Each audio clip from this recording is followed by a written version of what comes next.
The House Select Committee on Benghazi held a status hearing Tuesday where members heard from representatives from the State Department and the CIA.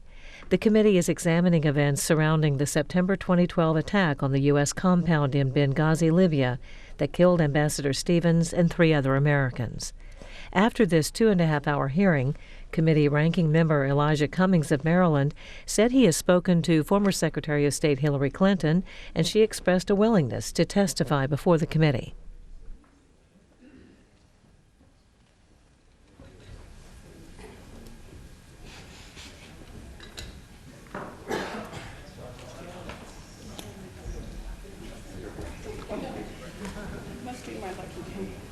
Welcome to everyone. This is the third hearing on the Benghazi committee. The committee will come to order. The chair notes a quorum of 2 members for taking testimony is present. The chair will further note, well, before I note that,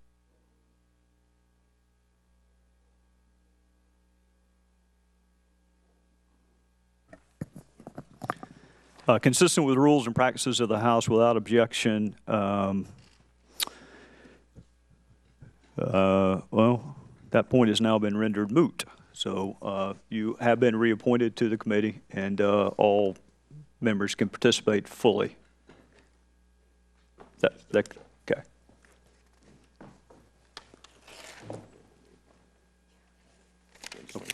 Okay. All right. The chair will recognize himself and then the ranking member for purposes of making an opening statement. The Committee on Benghazi exists because the House of Representatives voted for it to exist, and in the process made it very clear what is expected. If you have not read the House resolution authorizing this committee, I would encourage you to do so. For those asking for a roadmap or a scope of the investigation or want to know what the committee intends to do, the resolution passed by the House of Representatives, I hasten to add, with 7 Democrats voting yes, answers all of those questions.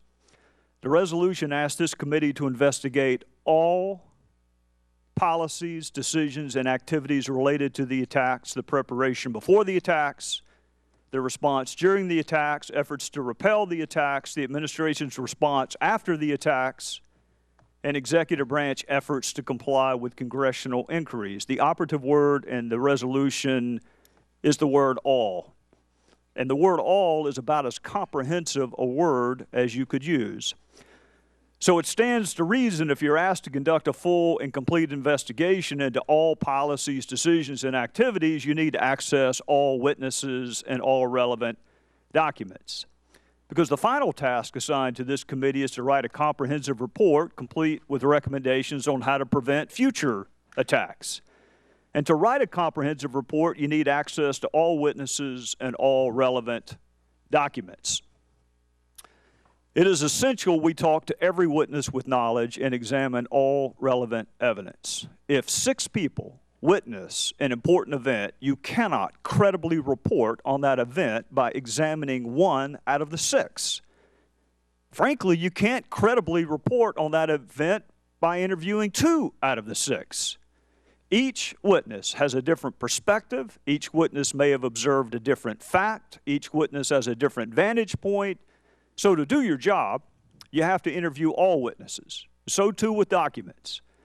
It is interesting but not relevant, to note the number of pages agencies produce to Congress. What is both interesting and relevant is whether the agency has produced all documents responsive to the request. Giving Congress 10,000 pages of material out of a universe of 10,000 pages of material is good. Giving Congress 10,000 pages of material out of a universe of 100,000 pages of material does not get us any closer to issuing a final report in a timely fashion. And make no mistake, time is of the essence. The world is not a safer place, as some of you may have noted even this morning. It is not safer than it was in 2012, so the sooner we make recommendations related to the improvements that make lives better for the women and men who serve us abroad, the better.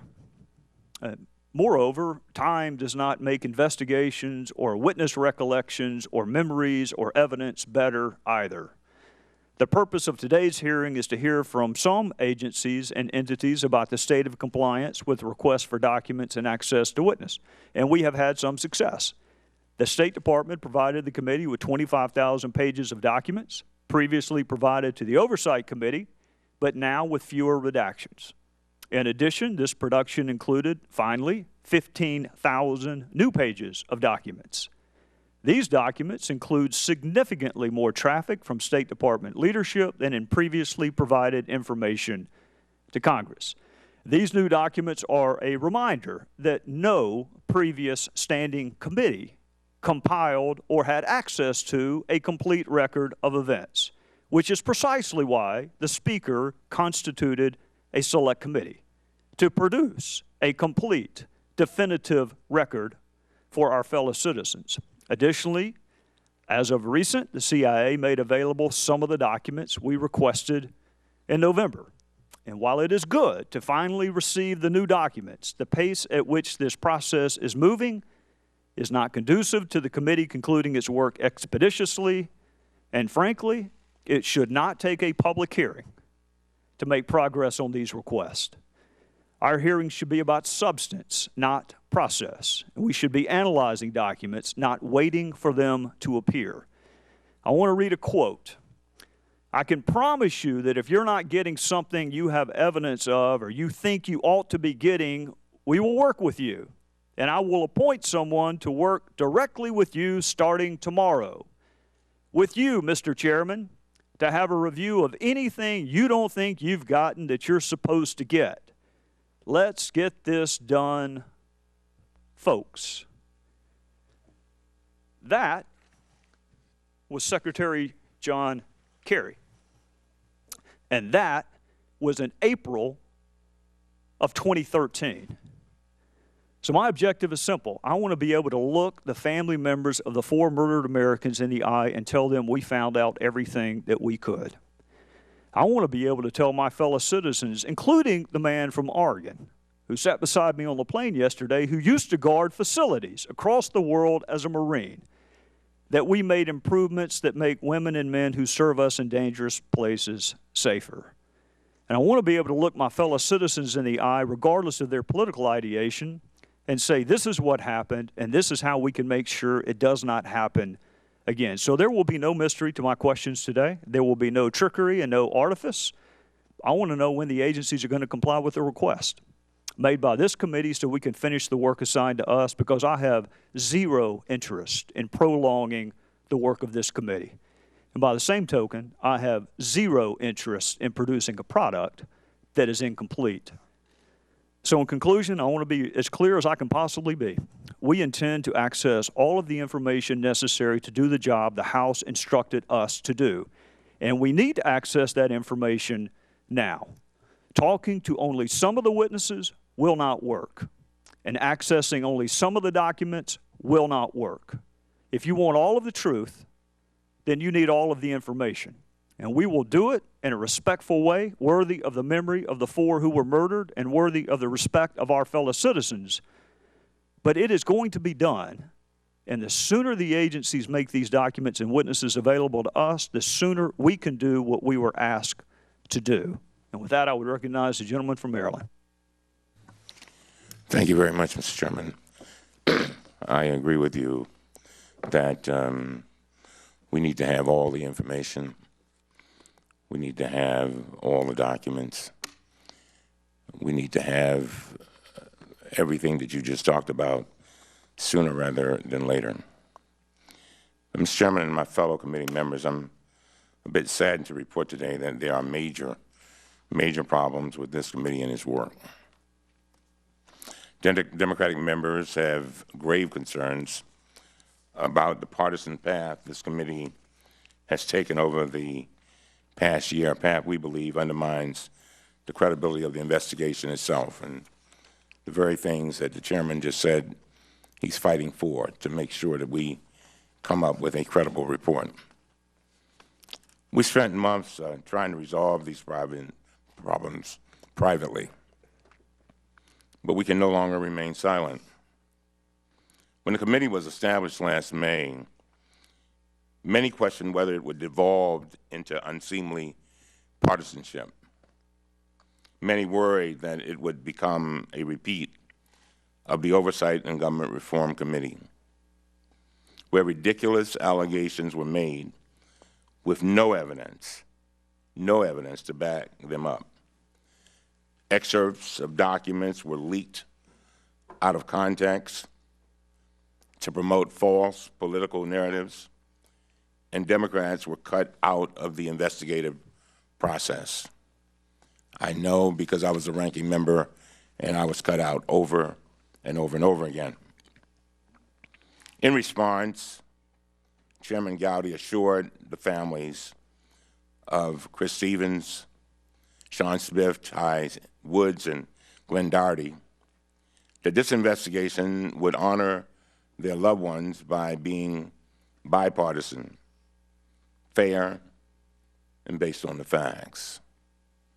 One of the things that I said to the father of Tyrone Woods is that I would do everything in my power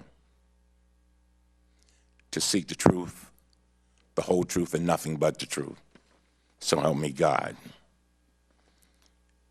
The chairman said that he would transcend politics, and that's a quote. He stated these words, and they meant so much when he said them. He said, if we engage in a process that is not fair, according to the American people, we will be punished as we should be for that, end of quote. Unfortunately, since then, Democrats have been excluded from core components of this investigation. People may find it difficult to believe, but 8 months into this investigation, Democrats and Republicans on this committee have not spoken jointly with even a single witness. Instead, we were stunned to discover that the chairman and his staff have interviewed at least 5 individuals on their own without including Democrats or even notifying us. We learned about these interviews from the witnesses themselves and from press accounts, not from our Republican colleagues. Even worse, when our staff inquired about some of these interviews, Republicans downplayed their significance. They said these interviews were not important, that one of them said nothing, quote, of note, and that the committee did not plan to use them. But when we spoke to these witnesses, we got a different story. They shared key facts that undermine allegations the committee is investigating. Let me repeat that. When Democrats had a chance to interview some of these individuals, they provided factual information that counters allegations this committee is investigating. Rather than bringing this information forward, when the committee first obtained it, the information was buried. The chairman's right. We need all the facts. Facts that may not be consistent with some of the things that we're hearing, because the families of those 4 Americans deserve that, and the American people deserve it. The truth, the whole truth, and nothing but the truth. These are not actions of a bipartisan investigation to have secret meetings and witnesses. The way to honor the 4 Americans killed in Benghazi is to seek the truth, not to ignore the facts that contradict a preconceived political narrative. A credible investigation recognizes the importance of collecting these facts and putting to rest false allegations rather than allowing them to fester. To try to address these problems, we asked the chairman to hold a vote on basic committee rules. Just want some rules. We wanted to ensure that all members, both Republicans and Democrats, and I emphasize that, both Republicans and Democrats, could participate fully in the investigation and would no longer be excluded.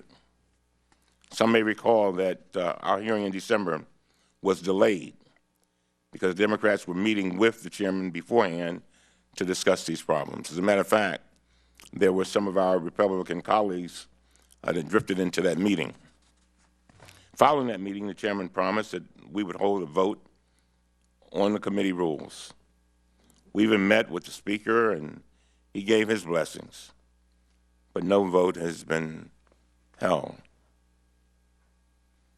What is so disappointing is that this has been going on for months.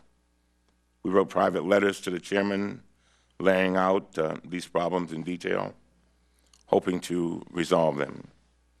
We explained that this will not be a credible, fair, or factual investigation until the committee holds joint meetings, interviews, and discussions with potential witnesses, and includes all members in key aspects of our work.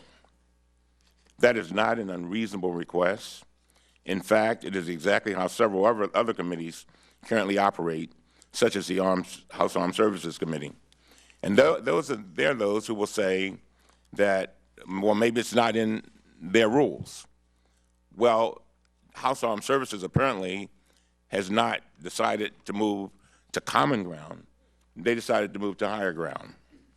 But today, after 8 months, we still have no committee rules, so we have no choice but to make these letters public. As we explained last May when we agreed to join the committee, we need someone in the room simply to defend the truth. But we cannot defend the truth if Republicans lock us out. Until this changes, the committee will be viewed as nothing more than yet another partisan, expensive, and time-consuming campaign to continue politicizing this terrible tragedy. Finally, Mr. Chairman, let me say a few words about today's hearing. Many people are concerned about the glacial pace of this committee's investigation. But rather than blaming federal agencies, we should acknowledge that the reason for the delay lies in the committee's own actions. The fact is that the committee waited 6 months before sending its first request for new documents. 6 months.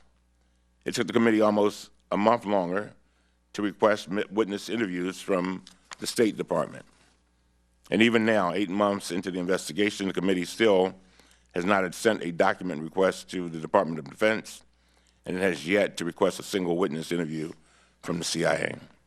Although I continue to believe that the best way forward for our committee is to reach agreement on a truly bipartisan approach, I can no longer say that I am optimistic that this will happen.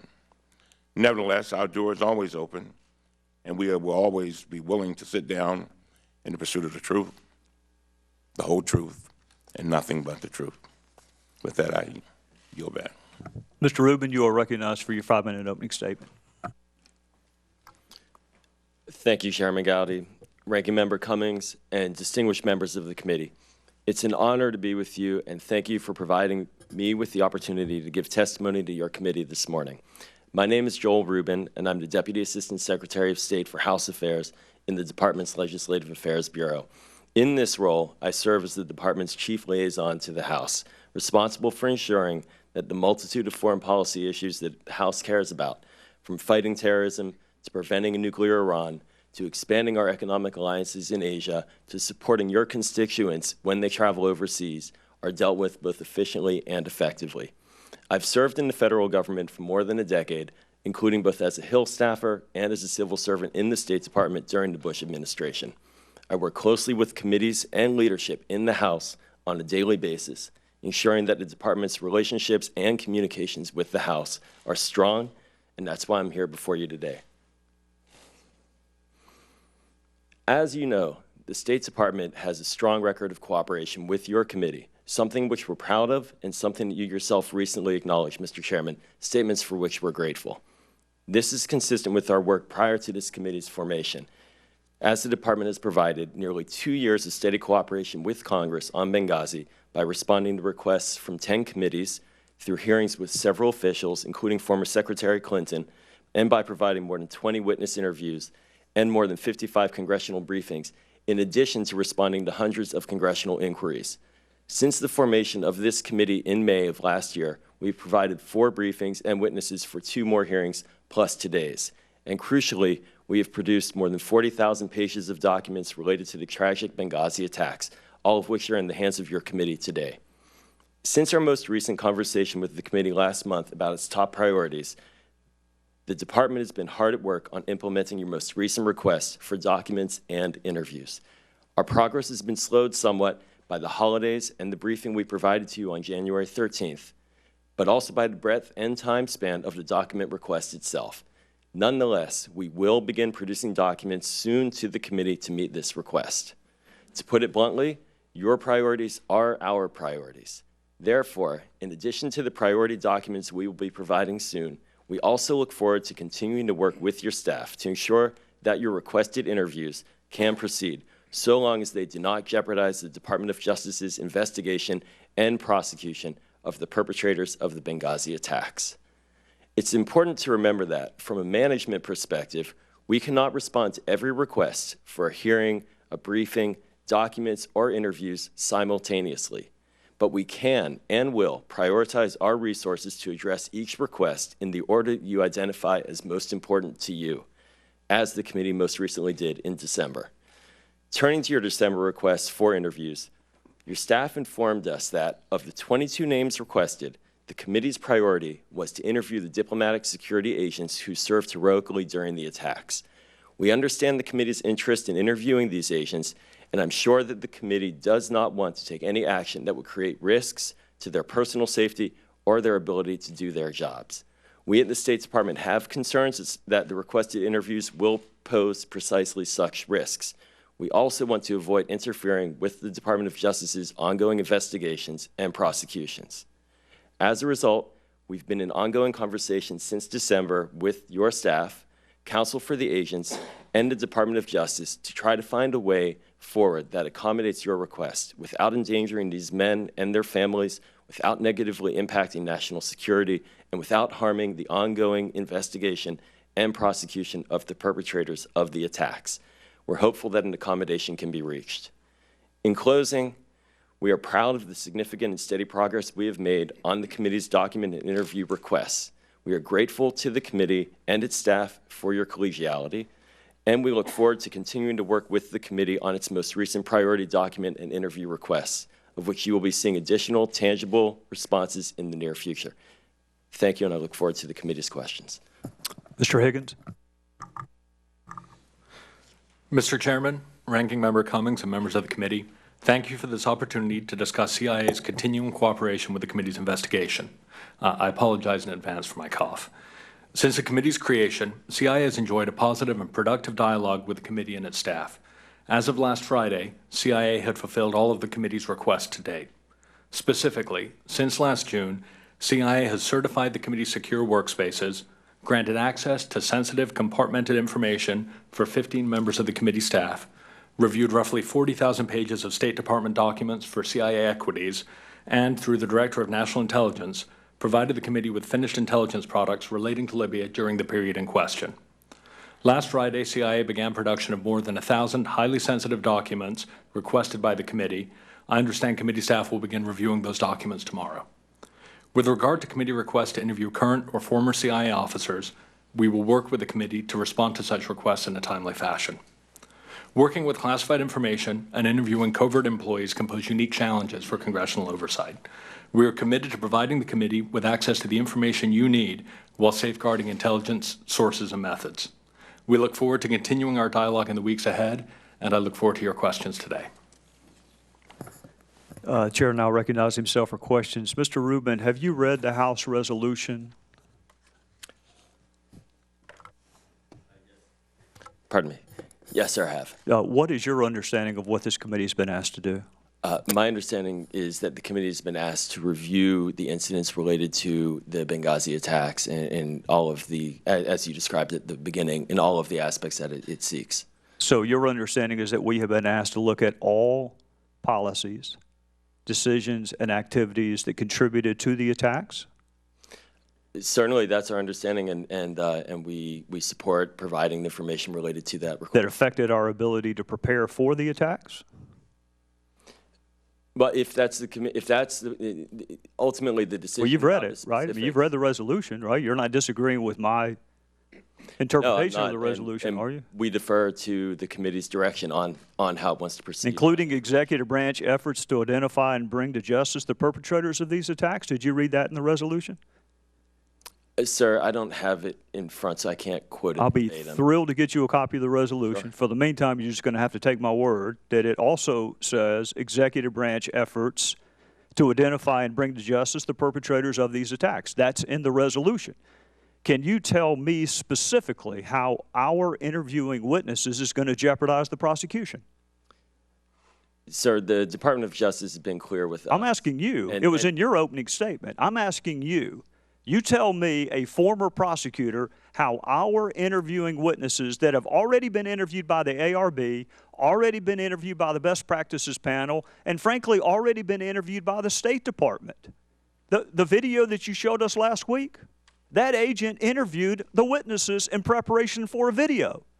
So if the ARB and the Best Practices Panel and your own agency can interview people in preparation of a training video, how can Congress not interview those witnesses? Sir, no one has said that Congress cannot interview. You just said that it would jeopardize an ongoing prosecution, and I just asked you specifically how.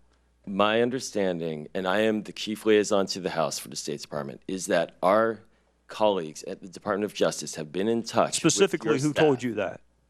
My colleagues within the State Department who work on this on a daily basis. I'm looking for a name because I've got to clear up this misconception that simply talking to a witness who's already talked to 3 other investigatory bodies, that somehow or another Congress cannot talk to these witnesses, even though apparently everybody else can.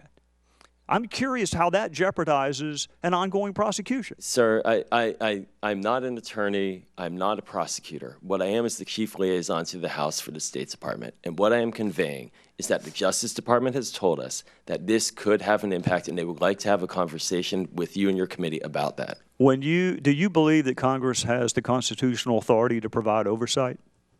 Every day I do that with my job, yes, sir. So you do agree with that. What is your interpretation of the phrase, all policies, decisions, and activities? In what context? In any context. How about contributed to the attacks? What is your understanding of all policies, all decisions, all activities? The approach that we are taking at the State Department is to provide materials to the committee at the direction of the committee. The request for interviews that you have reiterated here today, I am explaining that the Justice Department has said that they would like to have conversations with the committee for the concern about the protection Mr. Rubin, of the welfare of these agents. I want to ask you something. I want to ask you something, okay? Because there are 12 people up here who may not agree on another single solitary thing, but every one of us agrees that we don't want to do anything to jeopardize the physical security of anybody who works for this government, nor does anybody on this dais want to do anything to jeopardize an ongoing prosecution. Okay, can we stipulate that nobody Certainly. wants to do either of those things? Certainly. Will you also stipulate that you can talk to witnesses while preserving their identity and not jeopardizing an ongoing prosecution? I am confident that in the conversations between the Justice Department and the committee that those modalities can be discussed. I Mr. am Rubin, not the expert on Mr. how those Rubin, modalities proceed. do you see the Justice Department at this hearing? No, sir. Do you know why they're not at this hearing? No, sir. Because we don't have any issues with them. That's why they're not here. You just cited a reason to deny access to witnesses that even the Justice Department hasn't cited. So what I want you to do is help this committee gain access to precisely the same witnesses that everyone else, from the ARB to the Best Practices Panel to your own agent who compiled a training video, had access to the witnesses. Sir, as I said in my opening statement, we are happy to have the conversation with you and your staff on how to engage on this, and that is something that we're open to. We have never said no. Well, and I appreciate that. I appreciate that. But I want to make sure that you and I have a clear understanding with each other. If 6 people observed an important event and you were being asked to write a final definitive accounting of that event, how many of the 6 would you want to talk to? Sir, I understand. That's not a trick question. I know it's not a trick question, and I understand the point, and this is why we are here. Well, if you understand the this is why point, we provided the quantity of documents and worked in collegial terms. Mr. Rubin, we're going with to get to the quantity of documents in a minute. I noticed that you said 40,000. That's an impressive number. That's 40 copies of Dr. Zhivago. That's 40 copies of Crime and Punishment. That's a lot of pages. 40,000 out of how many? That's our question. How many documents? Is 40,000 half? Is it all? Is it 2/3? We have made a comprehensive search, and as you know, the State Department spans 275 missions overseas, 70,000. I do. I'm not asking you to bring any ambassadors back. A comprehensive amount of. I'm not asking you to bring any ambassadors back to search for emails. I'm not. Not a single one. How many employees does the State Department have? Roughly 70,000. 70,000? Correct. All right. And we have asked for emails from 7th floor principals. Do you think that that is a reasonable request when you have been asked to study all policies, all activities, and all decisions? In your committee's December letter, where it named principals, first, in fact, all of those principals there are emails, there are documents related to them in that 40,000. And in addition, you and your Is it your testimony that we have all of the emails that we've asked for? Well, you and your colleagues prioritize former Secretary Clinton's emails, and that is our priority, as I stated in my opening Well, I would say multiple emails. If there are multiple email accounts, we want all of the emails. And okay? we agree, and we are, as I Well, you may have earlier, noticed my colleague from Maryland used the word glacial.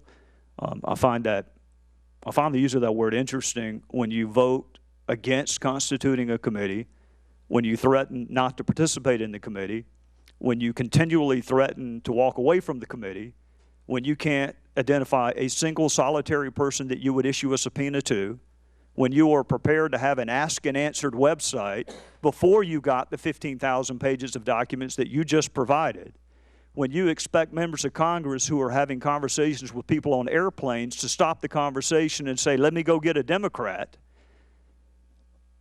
You heard the word glacial. We're going to pick up the pace. We're going to pick up the pace. I have no interest in prolonging this. None. Sir, so you're going to have to pick up the pace with us, okay? Absolutely, and this is why we're here today. We have made 2 witnesses available since the fall of last year. We are prepared at any time, proactively, as you and your colleagues know. I appreciate that, Mr. Rubin. Are you familiar with the subpoena that dates back to 2013 that the Oversight Committee sent with respect to the ARB? Yes. Okay. ARB is a statutory creation, you agree? Congress created the ARB? Yes, it did. Do you agree Congress can amend or alter or enhance the ARB? If it's a statute, sure. Congress can change it, right? You agree Congress should provide oversight over one of its statutory creations? Yes, sir. How can we do that if you will not give us the documents related to the ARB? How can we possibly do that, Mr. Rubin? Sir, first, of the 40,000 pages of documents that the committee has received, many of those are, in fact, related to the ARB. Mr. Rubin, I appreciate, I really do. I really do. I appreciate the word many. I appreciate the 40,000. I keep coming back to one word that's in the House resolution, and that word is all. So, sir, do we have all of the documents? What we have communicated to you and to your staff, and what we've been grateful for, is the committee's explanation of its top priorities, and we would be very honored to continue to have those discussions if the ARB. As you've noted here, becomes the top priority. Well, that is certainly. Mr. Rubin, we shouldn't have to pick among priorities. You have 70,000 employees. I mean, what we're not going to do is identify one tranche of emails and then 2 months later go depose or do a witness interview with that witness, and then 2 months later get another tranche of emails. When our colleagues on the other side, who, by the way, had no interest in forming this committee whatsoever, but are now ironically complaining about the pace of a committee that they had no interest in forming whatsoever, it's time for us to pick up the pace. And I'm looking to you to help me do that. And that's why we're here, and that's why we have continually engaged proactively with you and your committee, and we're happy to continue to do so. Okay. And I would mention the 70,000 employees are engaged in their jobs. I appreciate that. I don't want any ambassadors, security guards. I don't want any anybody taken off of an important job. But compliance with congressional inquiries is important, and if you have time for condom demonstrations or culinary diplomacy, I think you have time to comply with a legitimate request for documents from Congress, and I'm sure you agree. And with that, I would recognize the gentleman from Maryland. Mr. Smith. Thank you, Mr. Chairman. Mr. Rubin, thank you. And I'm trying something a little different here. I'm going to let you get a complete sentence out in response to a question so we can hopefully elicit some information. But first of all, the document request, the first document request that this committee sent out was on November 18th. The committee was formed in May. So, sorry, my math's a little off here between May and November. That's 5 or 6 months before the committee made a document request. Now, the chairman would have everybody believe that they've been begging for documents from day one and you've been stonewalling them, and that's the only reason we can't proceed. But fact number one is, from May to November, there were no document requests from this committee, okay? If we're not interested in dragging it out, that just boggles the mind that you wouldn't make a document request. Now, putting aside for the moment that there have been 9 separate investigations, and gosh, I don't even know if anyone could count up the number of document requests that you have received from those 9 separate investigations or the number of documents that you have in fact provided. But the reason Democrats on this committee are concerned about the so-called glacial pace is that's a long time to wait for a document request if you're in a big hurry. The second interesting thing about the little back and forth right there is, as near as I could tell, and it was hard because you were being cut off so constantly, you have not said no to any request to interview a witness. Is that not correct? That is correct. So let's just be clear about this. This stonewalling effort that the chairman just described includes a situation where you have never said no to an interview request. And the interview requests have been relatively slow in coming. So maybe we will get to the point where you do say no. You were making the legal point, and I'm ranking member on the Armed Services Committee, and we've been through this with investigations before, where the Justice Department always gets a little queasy when somebody else wants to interview a witness. As a former prosecutor, I know Mr. Gowdy would have felt the same way if someone had come in and said, hey, can I talk to your witness? You always get a little nervous about it, but it doesn't mean that you don't do it. And I just want the record to be very, very clear here. The State Department has not said no. Now, if we get to the point where they do, then we can have a conversation about it. So that whole little back and forth to sort of create the illusion that the reason the committee is moving so slowly is because of your unwillingness is very unfair to you and very unfair to the State Department. There may come a time in this committee's investigation when you are being uncooperative, and then we can have that conversation. We ain't there yet. And these are the issues that Mr. Cummings raised that gives us a concern. Why was this committee formed in the first place? Now, one of the things that I really want to make clear for Mr. Gowdy is he's never going to get every single question answered, and he's never going to get every single document. I've been a legislator for 24 years, prosecutor for a little bit of time. I have not yet encountered the event in human history where every question gets answered. It's frustrating, it's irritating, because part of it is if you interview all 6 of those witnesses, you get 6 different stories, and then you can't figure out how to reconcile them. We are not going to get every single question answered. And to lay that promise out to the families involved, to the people whose lives were destroyed by this, that somehow we're going to answer every question when no other investigative committee in the history of the world has ever been able to answer every question, I think is unfair. That's not what we're doing. We have 9 separate investigations that have been done. So what the Democrats are concerned about on this committee is whether or not this committee has a clear purpose, okay? Or is that purpose purely political and partisan? Because the other thing that I'm readily going to admit is that Benghazi was an awful incident in our nation's history. And the people who are in charge when it happened, you know, they've got to feel very, very bad about it happening. It is the nature of being the president that bad things happen on your watch. When George W. Bush was president, 9/11 happened. When Bill Clinton was president, Somalia, among other things, happened. 18 dead Americans. When Ronald Reagan was president, we had 2 suicide bombings in Beirut. Jimmy Carter went through the Iran hostage crisis. There is no question that Benghazi is a bad, bad incident in the Obama administration. It has always been my suspicion that the purpose of this is to focus on that bad incident as much as possible for partisan and political reasons. Now, we gave them the benefit of the doubt, said, okay, let's see. Formed in May, no document request until November 18th. We're in January. We don't have a vote on the rules. You know, we get occasionally a loose timeline for the interview that seems to want to drag it out as close to 2016 as possible.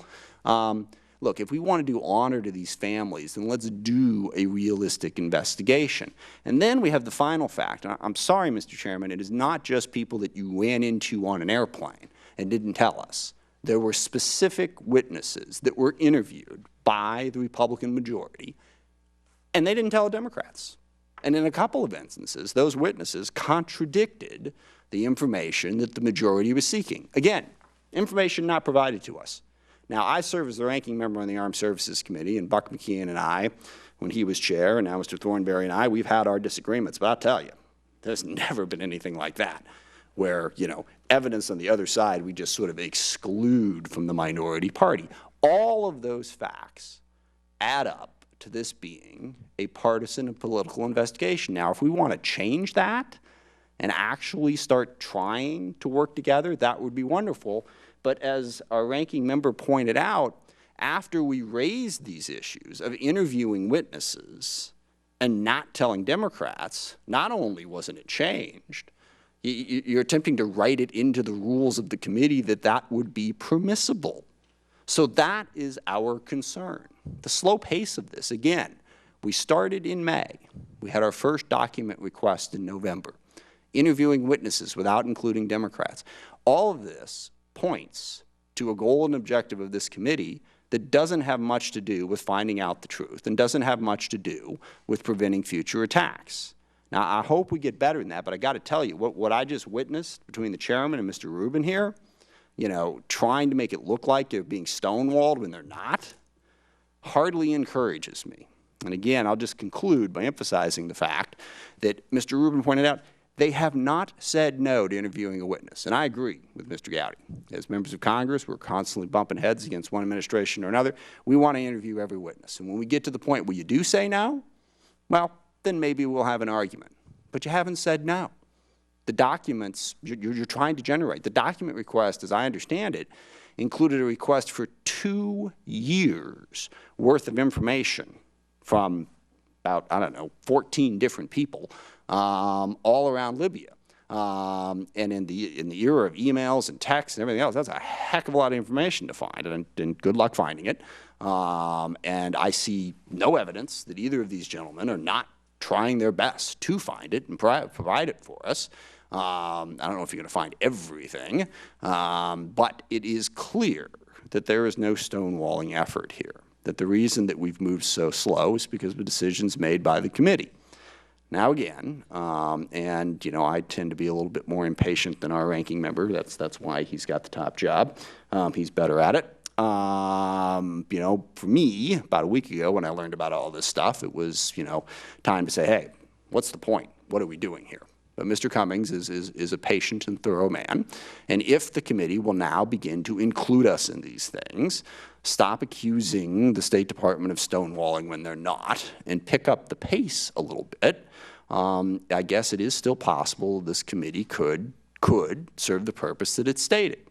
And yes, we have all read what the Republican majority voted for in creating this commission. They want everything.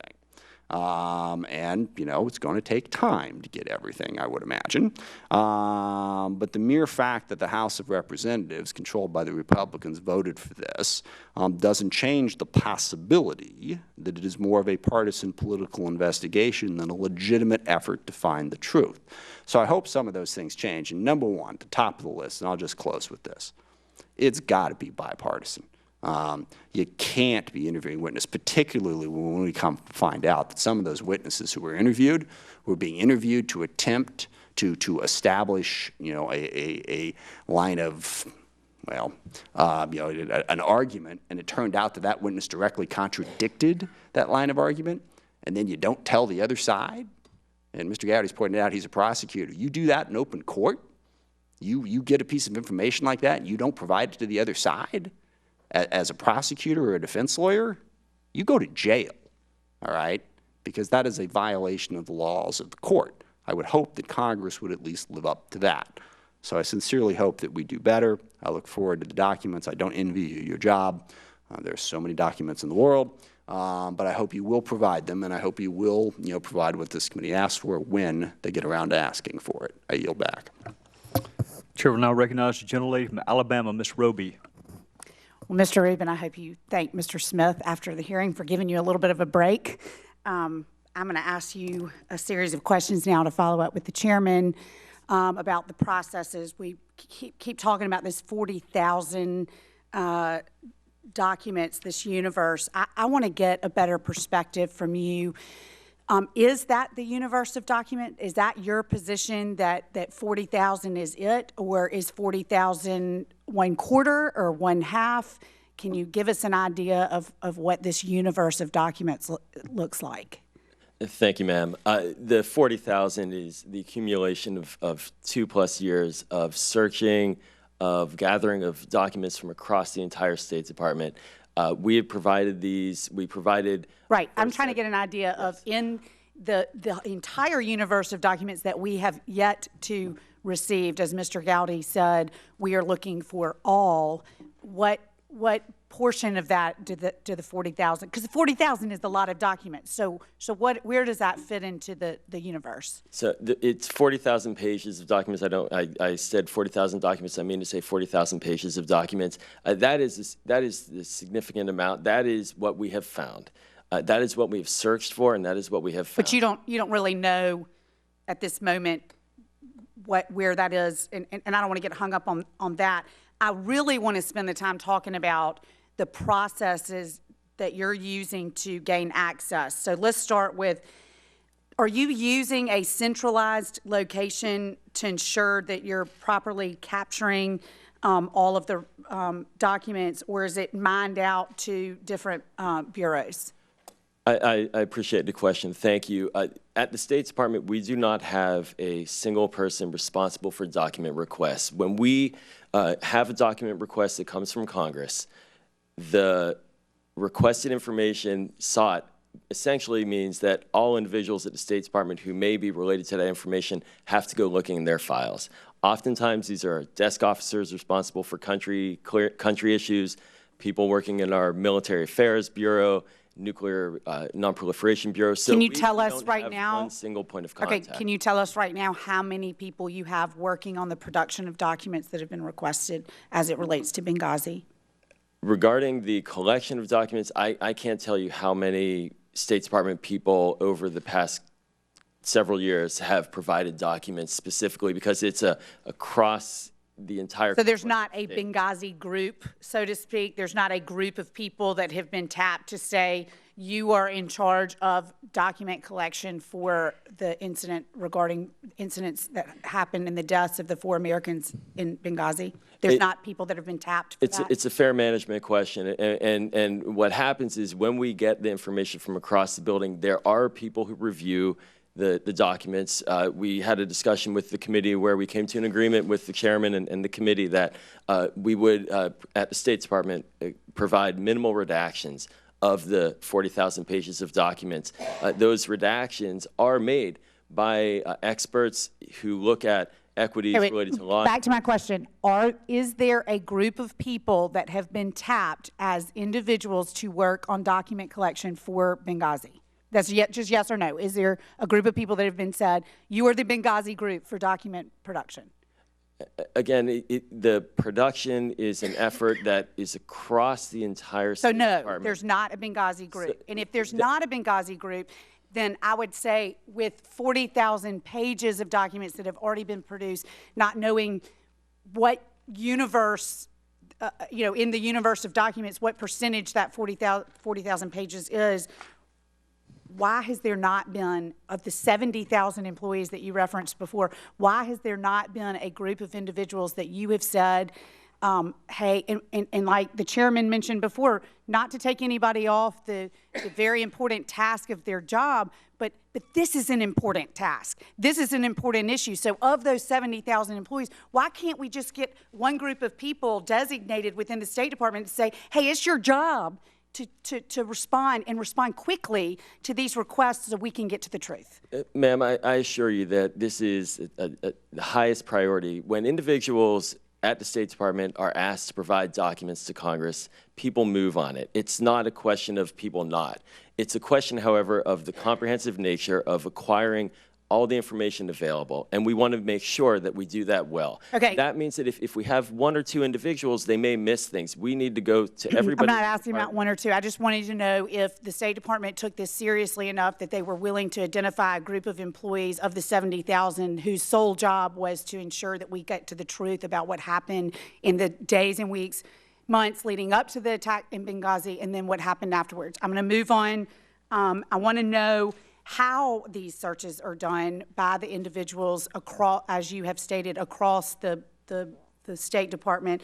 Do they do a keyword search? Do they type in Libya or Benghazi or Tripoli for any and all records that relate to Benghazi?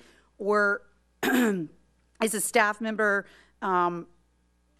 deemed relevant, and then the keyword search is completed? I mean, what does this look like when you say to that one employee, it's your job to do this? What do they do? It essentially is as you described. It means going and searching the files, searching the electronic, the hard files, and looking for the documents that are relevant. We have multiple document requests underway all the time from Congress on multiple issues that affect the whole breadth of American foreign policy. And what that means in practical purposes is when Congress says we need documents on topic X, then that topic is shared with the department, and individuals at the department have to go search for whether they have information related to that. Why is so much time being spent redacting material from these documents? The State Department has an agreement in place with the committee that we're very happy with, which is minimal redactions of these 40,000 pages of documents, and the committee has told us that they are comfortable with that. Well, some of these documents have been highly redacted, and obviously that takes time as well. Ma'am, those are not necessarily State Department redactions. We cover foreign policy across the board, and multiple agencies and equities are involved in the review process. Okay. Every document that we receive is digitally stamped, and it has a Bates number assigned, so this leads us to conclude that the records are in electronic format. Why is it that the department has produced all records in paper format despite our request for electronic copies? That's historic standard practice from the State Department to ensure that we're providing the documents in the most user-friendly manner possible, but I'm happy to take back that request. Please do, and please report back to this committee as quickly as you can on that. There's no order to the paper documents that are being produced. They're not in date order. They're not in Bates number order. They're not by person. They're not by office or bureau.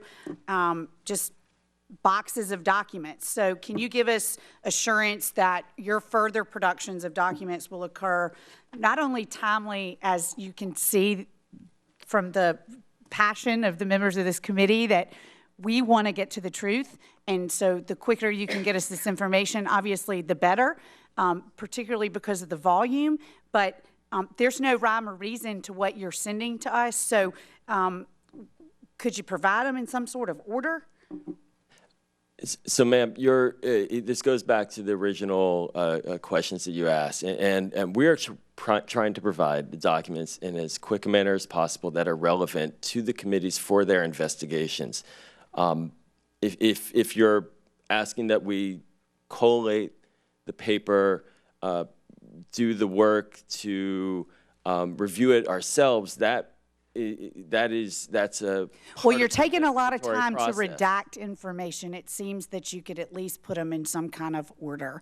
So I look forward to your further participation with this committee and your willingness to provide us these responses quickly. I would appreciate that you get back to us on the electronic format of these documents. Mr. Chairman, I yield back.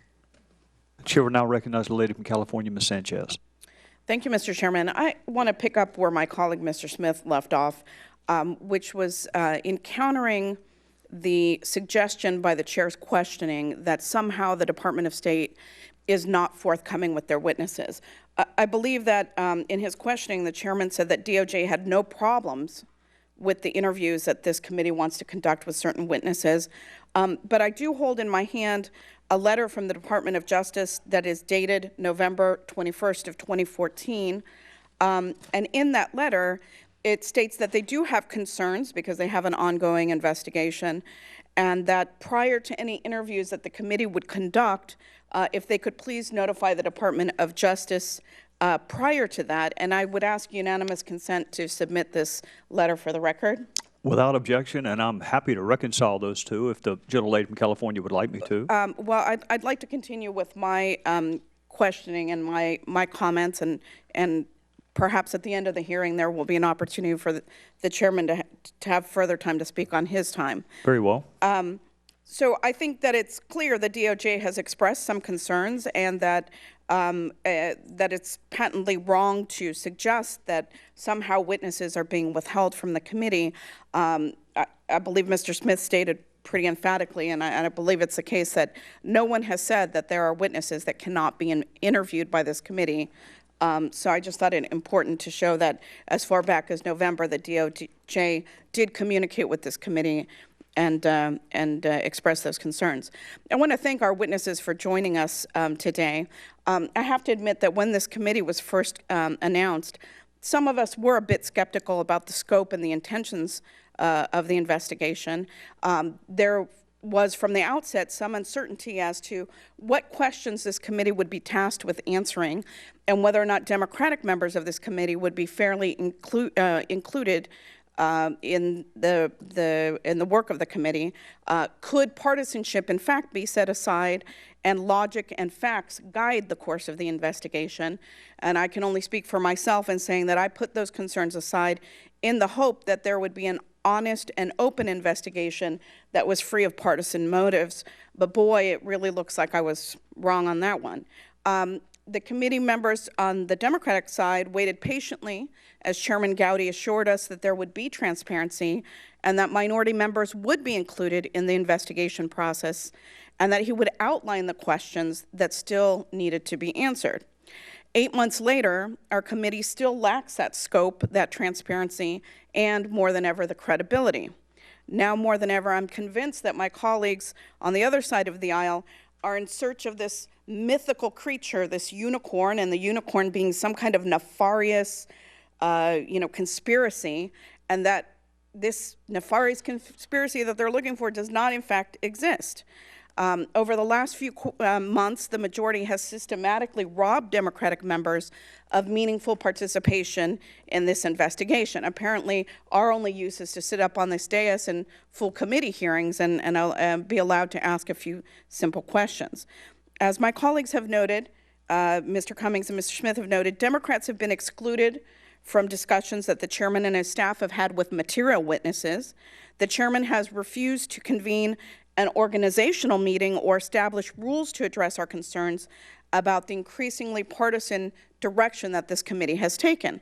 In fact, yesterday the chairman told us that we could only have a vote on committee rules if we agreed to vote on his rules, even though we think that they're patently unfair.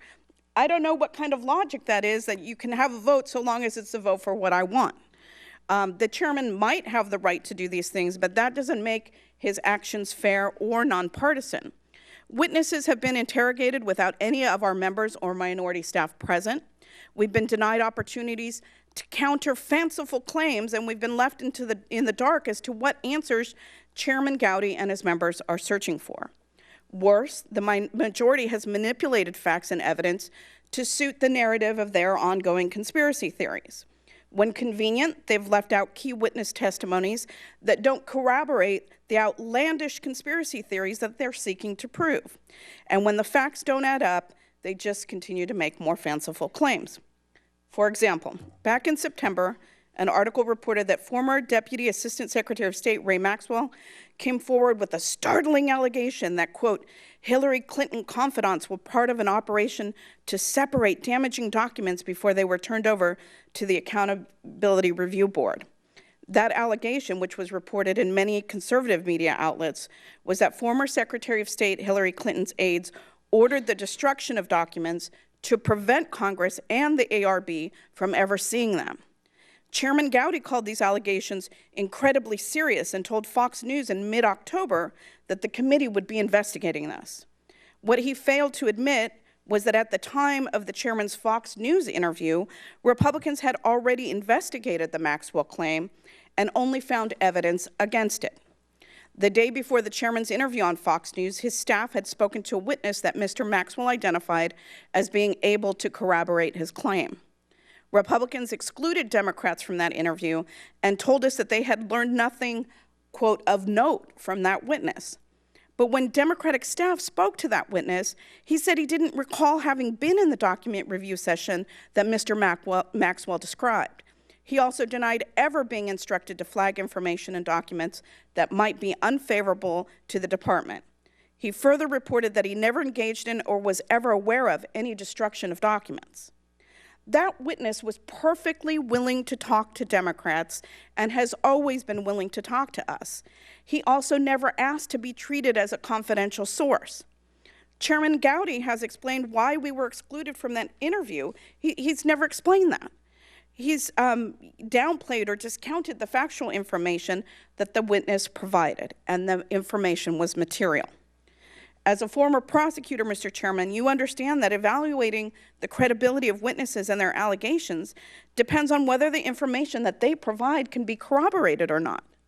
Although your staff stated that they learned nothing of note, in fact, they learned that this claim was not substantiated by a key witness, and to me, that's incredibly telling. Unfortunately, because the facts didn't shoehorn into the conspiracy narrative, they failed to divulge that information to our side. If our goal is the truth and not a predetermined outcome, these interviews should have been conducted jointly with Democrats and Republicans in the room. Facts that do not support serious allegations that we are investigating should not and cannot be ignored. These actions sabotage a serious and credible investigation. They make it an unfair, exclusionary investigation with no transparency. And I, for one, am not willing to sit by silently any longer. Maybe there is a good reason for all this nonsense. Maybe the secrecy is meant to distract from some of the committee's shortcomings. In the 8 months since its formation, the majority in the committee has failed to deliver on some key promises. They have yet to request documents from the Department of Defense. They have yet to summon any CIA witnesses. And they have yet to yield any new information that has not already been uncovered by the previous 8, count them 8, in-depth investigations into the attacks on the embassy in Benghazi. That's a pretty abysmal record. So if my colleagues and I sound a little frustrated today, well, it's with good reason. We've had enough of this pursuit and this quest to catch this mythical unicorn. 8 separate investigations, bipartisan investigations, where both sides agreed on the rules have been conducted, and none have found this nefarious conspiracy. If a constituent of mine were audited by the IRS 8 times for the same year, or if some member of the American public were tried in a court of law 8 separate times for the same crime and no wrongdoing was found, we would say that it was lunacy to expend the time, effort, and money to continue to put them through that again. And yet here we are again.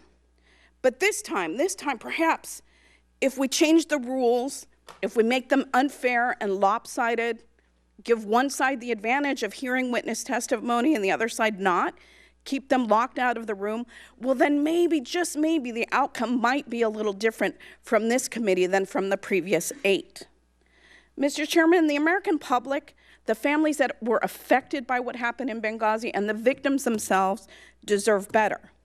So I'm urging you to adopt rules that allow for participation of both Republican and Democrats in all future committee interviews so that we can conduct credible, nonpartisan, and transparent investigation into this matter.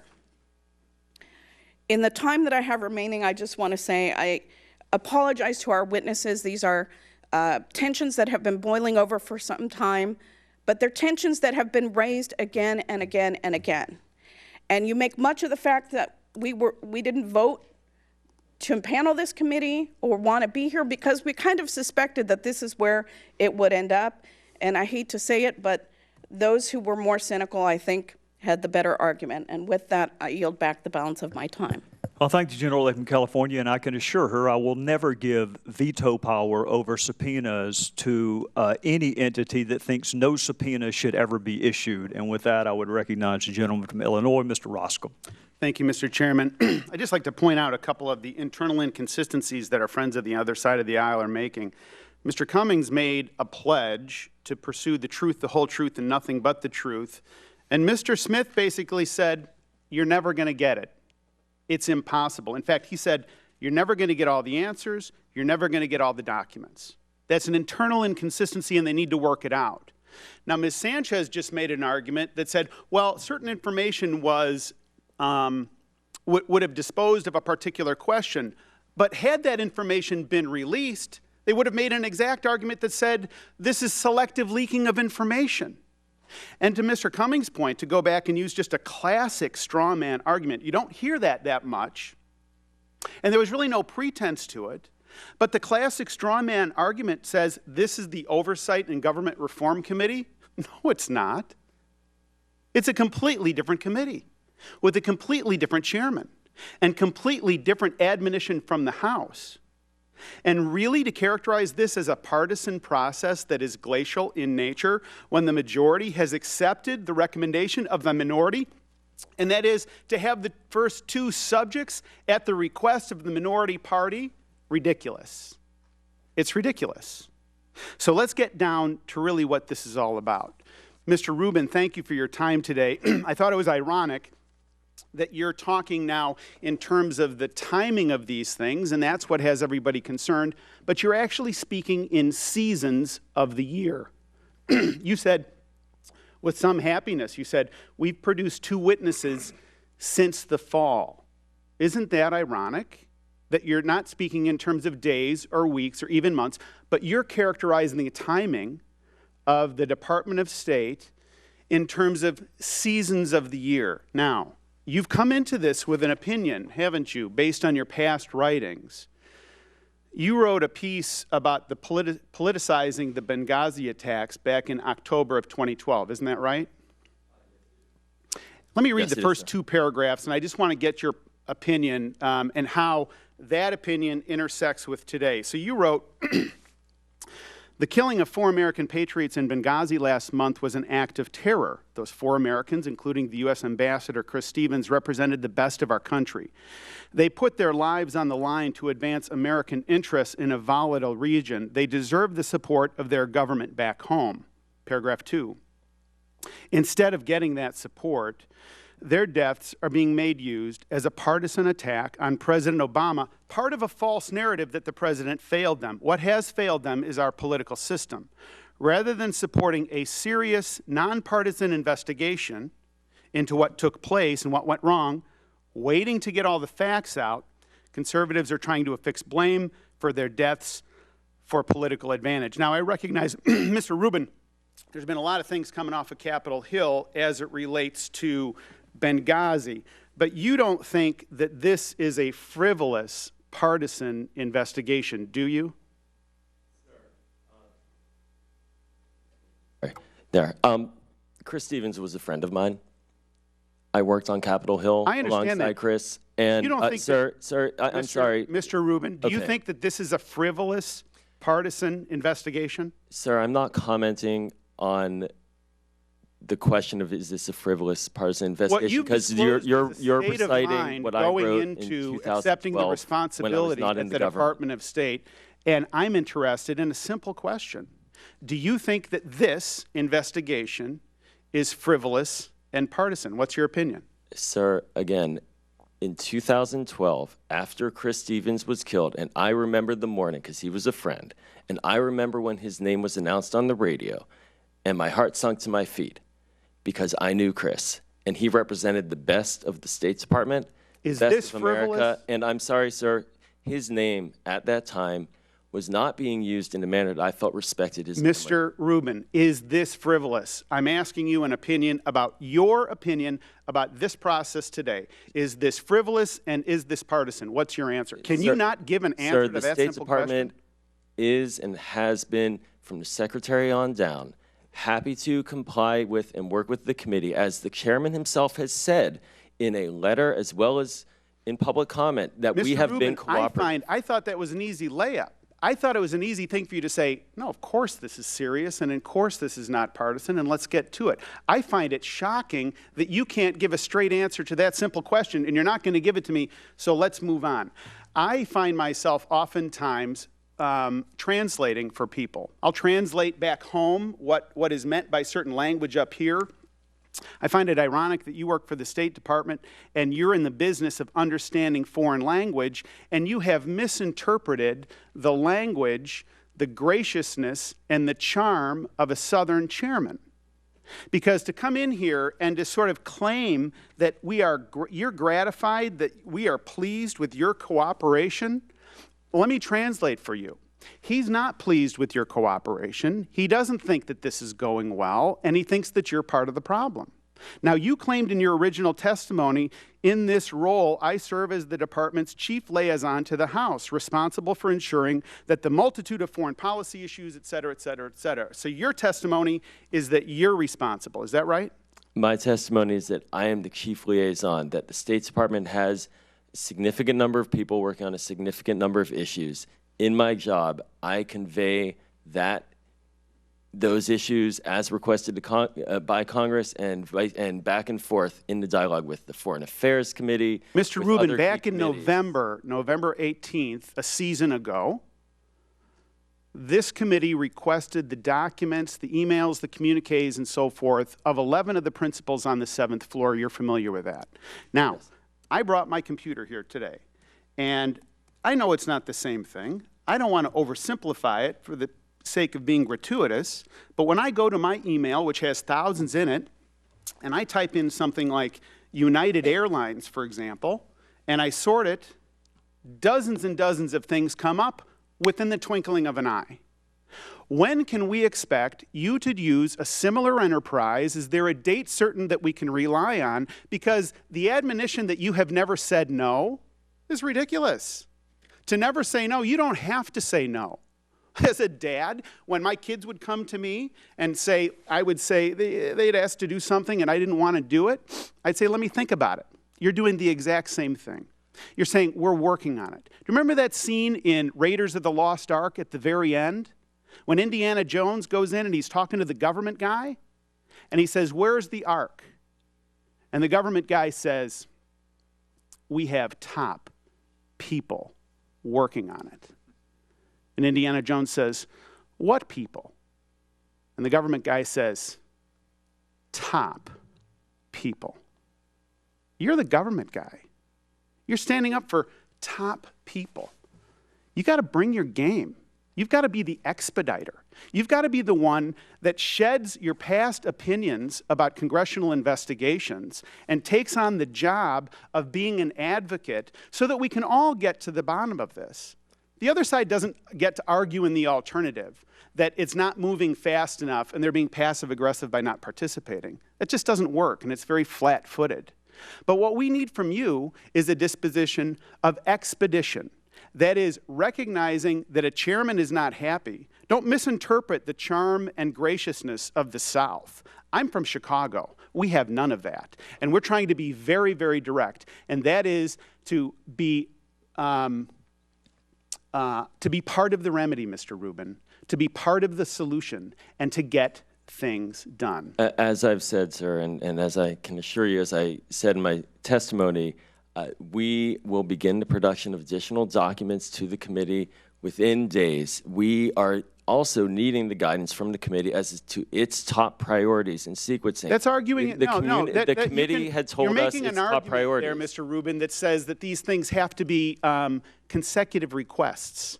They're not consecutive requests. They're concurrent requests. You can walk and chew gum at the same time. Mrs. Roby made the point, you've got 70,000 employees. So to make the admonition of the committee that you've got to line up single file and you're going to be admitted in, and we're going to get you this piece of evidence if you ask the right way, and you're going to give you that piece of evidence, come on. That's an old trick.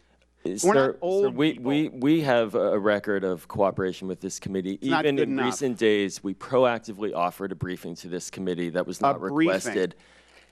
Come on, we need the documents. It was more than a briefing. It was much more than a briefing. We need it promptly, and we are committed to providing the documents. My time has expired. I yield back. Chair, we go to the gentleman from California, Mr. Schiff. Thank you, Mr. Chairman. I'm still trying to figure out who's Indiana Jones in that analogy. I don't think there's an Indiana Jones on this panel, much as I would like to say there is. I want to comment on a couple of things, and I'm not sure that I have any question for either of the panelists. Mr. Higgins, thank you for spending your time with us today. I'm not sure why you're here, but I appreciate your presence. And Mr. Rubin, it looks like your reason for being here is so that we can beat up on you, which I think is grossly unfair to you and unfair to the State Department, considering that if we're going to look to assess responsibility for the slow pace of this investigation, we ought to look to ourselves before we look at the State Department. Given that we didn't ask for a single new document from the State Department for the first half year of the existence of this select committee, it seems a bit disingenuous to be criticizing the State Department for the pace of our investigation. The entire Katrina investigation, that select committee had finished its work before we even requested a document from the State Department, and certainly before this point in our investigation.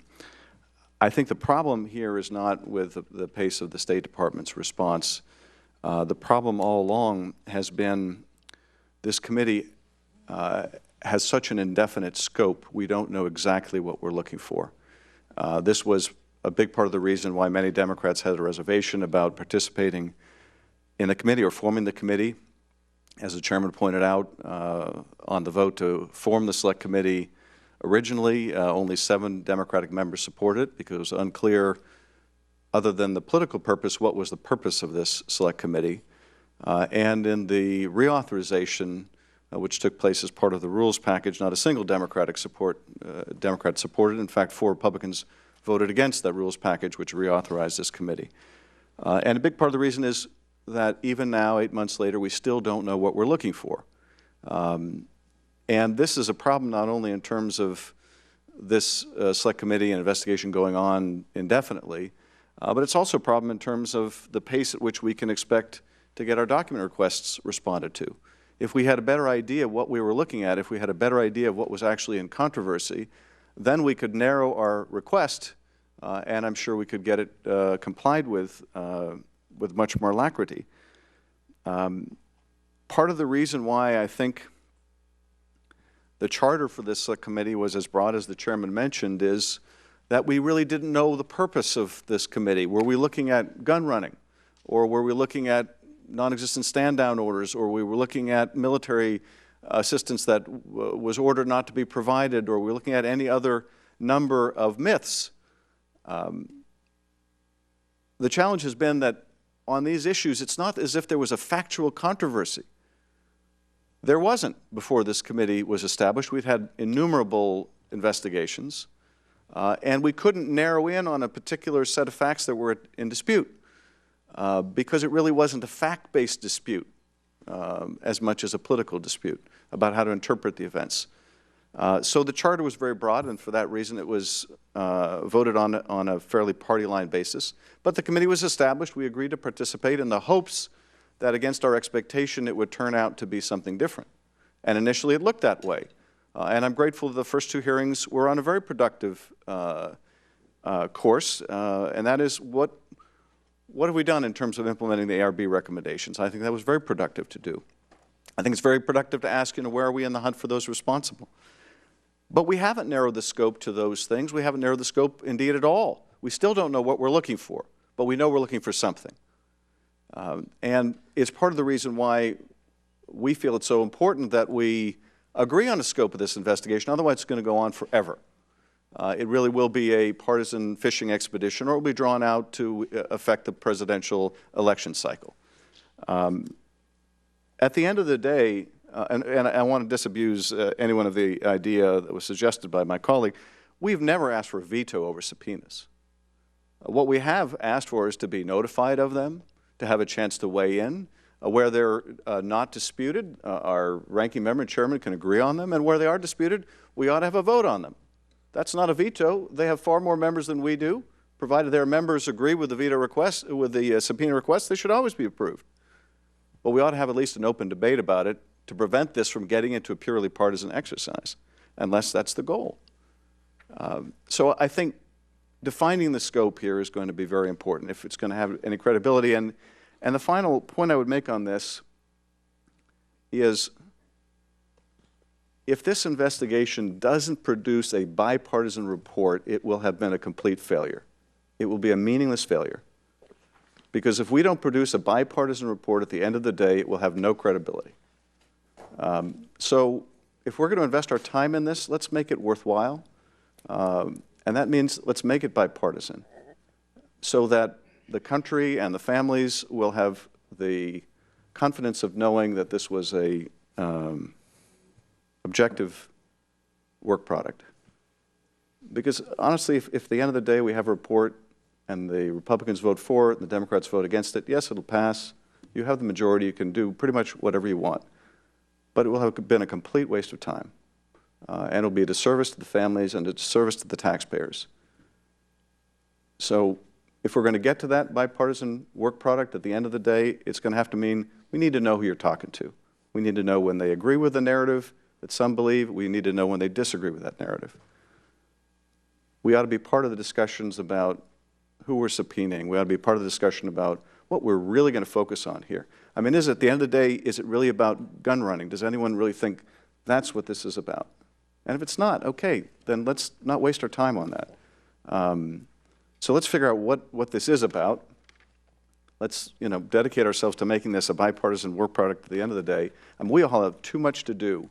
And there's too much at stake and too many families who are so deeply impacted by this that they deserve better than anything less than bipartisan. And I yield back.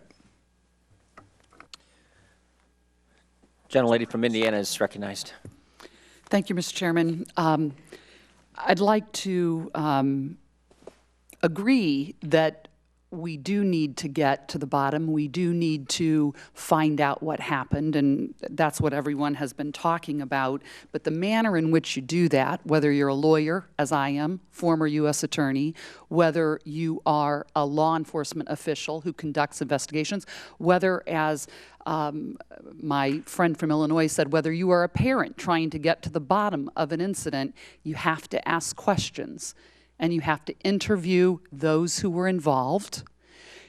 But when the incident involves numerous documents, typically in any investigation, you try to get the documents ahead of time so that you run an efficient, fair investigation. When you get to ask witness questions, you have documents in front of you that you can ask them the most relevant questions. And that, I think, has been the problem that we have had, is that while you, Mr. Rubin, have talked about cooperating, you have required us to prioritize rather than giving us, as Ms. Roby talked about, the universe of documents. And so things have been, dribbed and drabbed out to this committee over a period of time. And in large part because of that, that is why we have not interviewed witnesses yet, because we've been waiting on the documents for months. And I think when this committee was established, the State Department knew, as we said, we were going to take the work, the documents from the other committees. We didn't want to duplicate the effort. We wanted to take the documents from the other committee, and it's taken a long time just to get those. What was produced to OGR, what was produced to Intel. So I just want to say we have tried in a very thorough, fair manner to try to extract the documents from the various agencies that have already given the documents to different committees. Our recommendations do plan to be we do need to make bipartisan recommendations, I agree with that, but in order to conduct a fair, thorough, thoughtful, efficient investigation, we have to have the documents first. That's why we've been focused on the documents. And I have to ask, how can we possibly learn from the attacks if we don't learn about the attacks? We can't make recommendations going forward if we don't have all of the facts about what happened before, during, and after the attack. And there are documents that remain to be reviewed. We've learned that.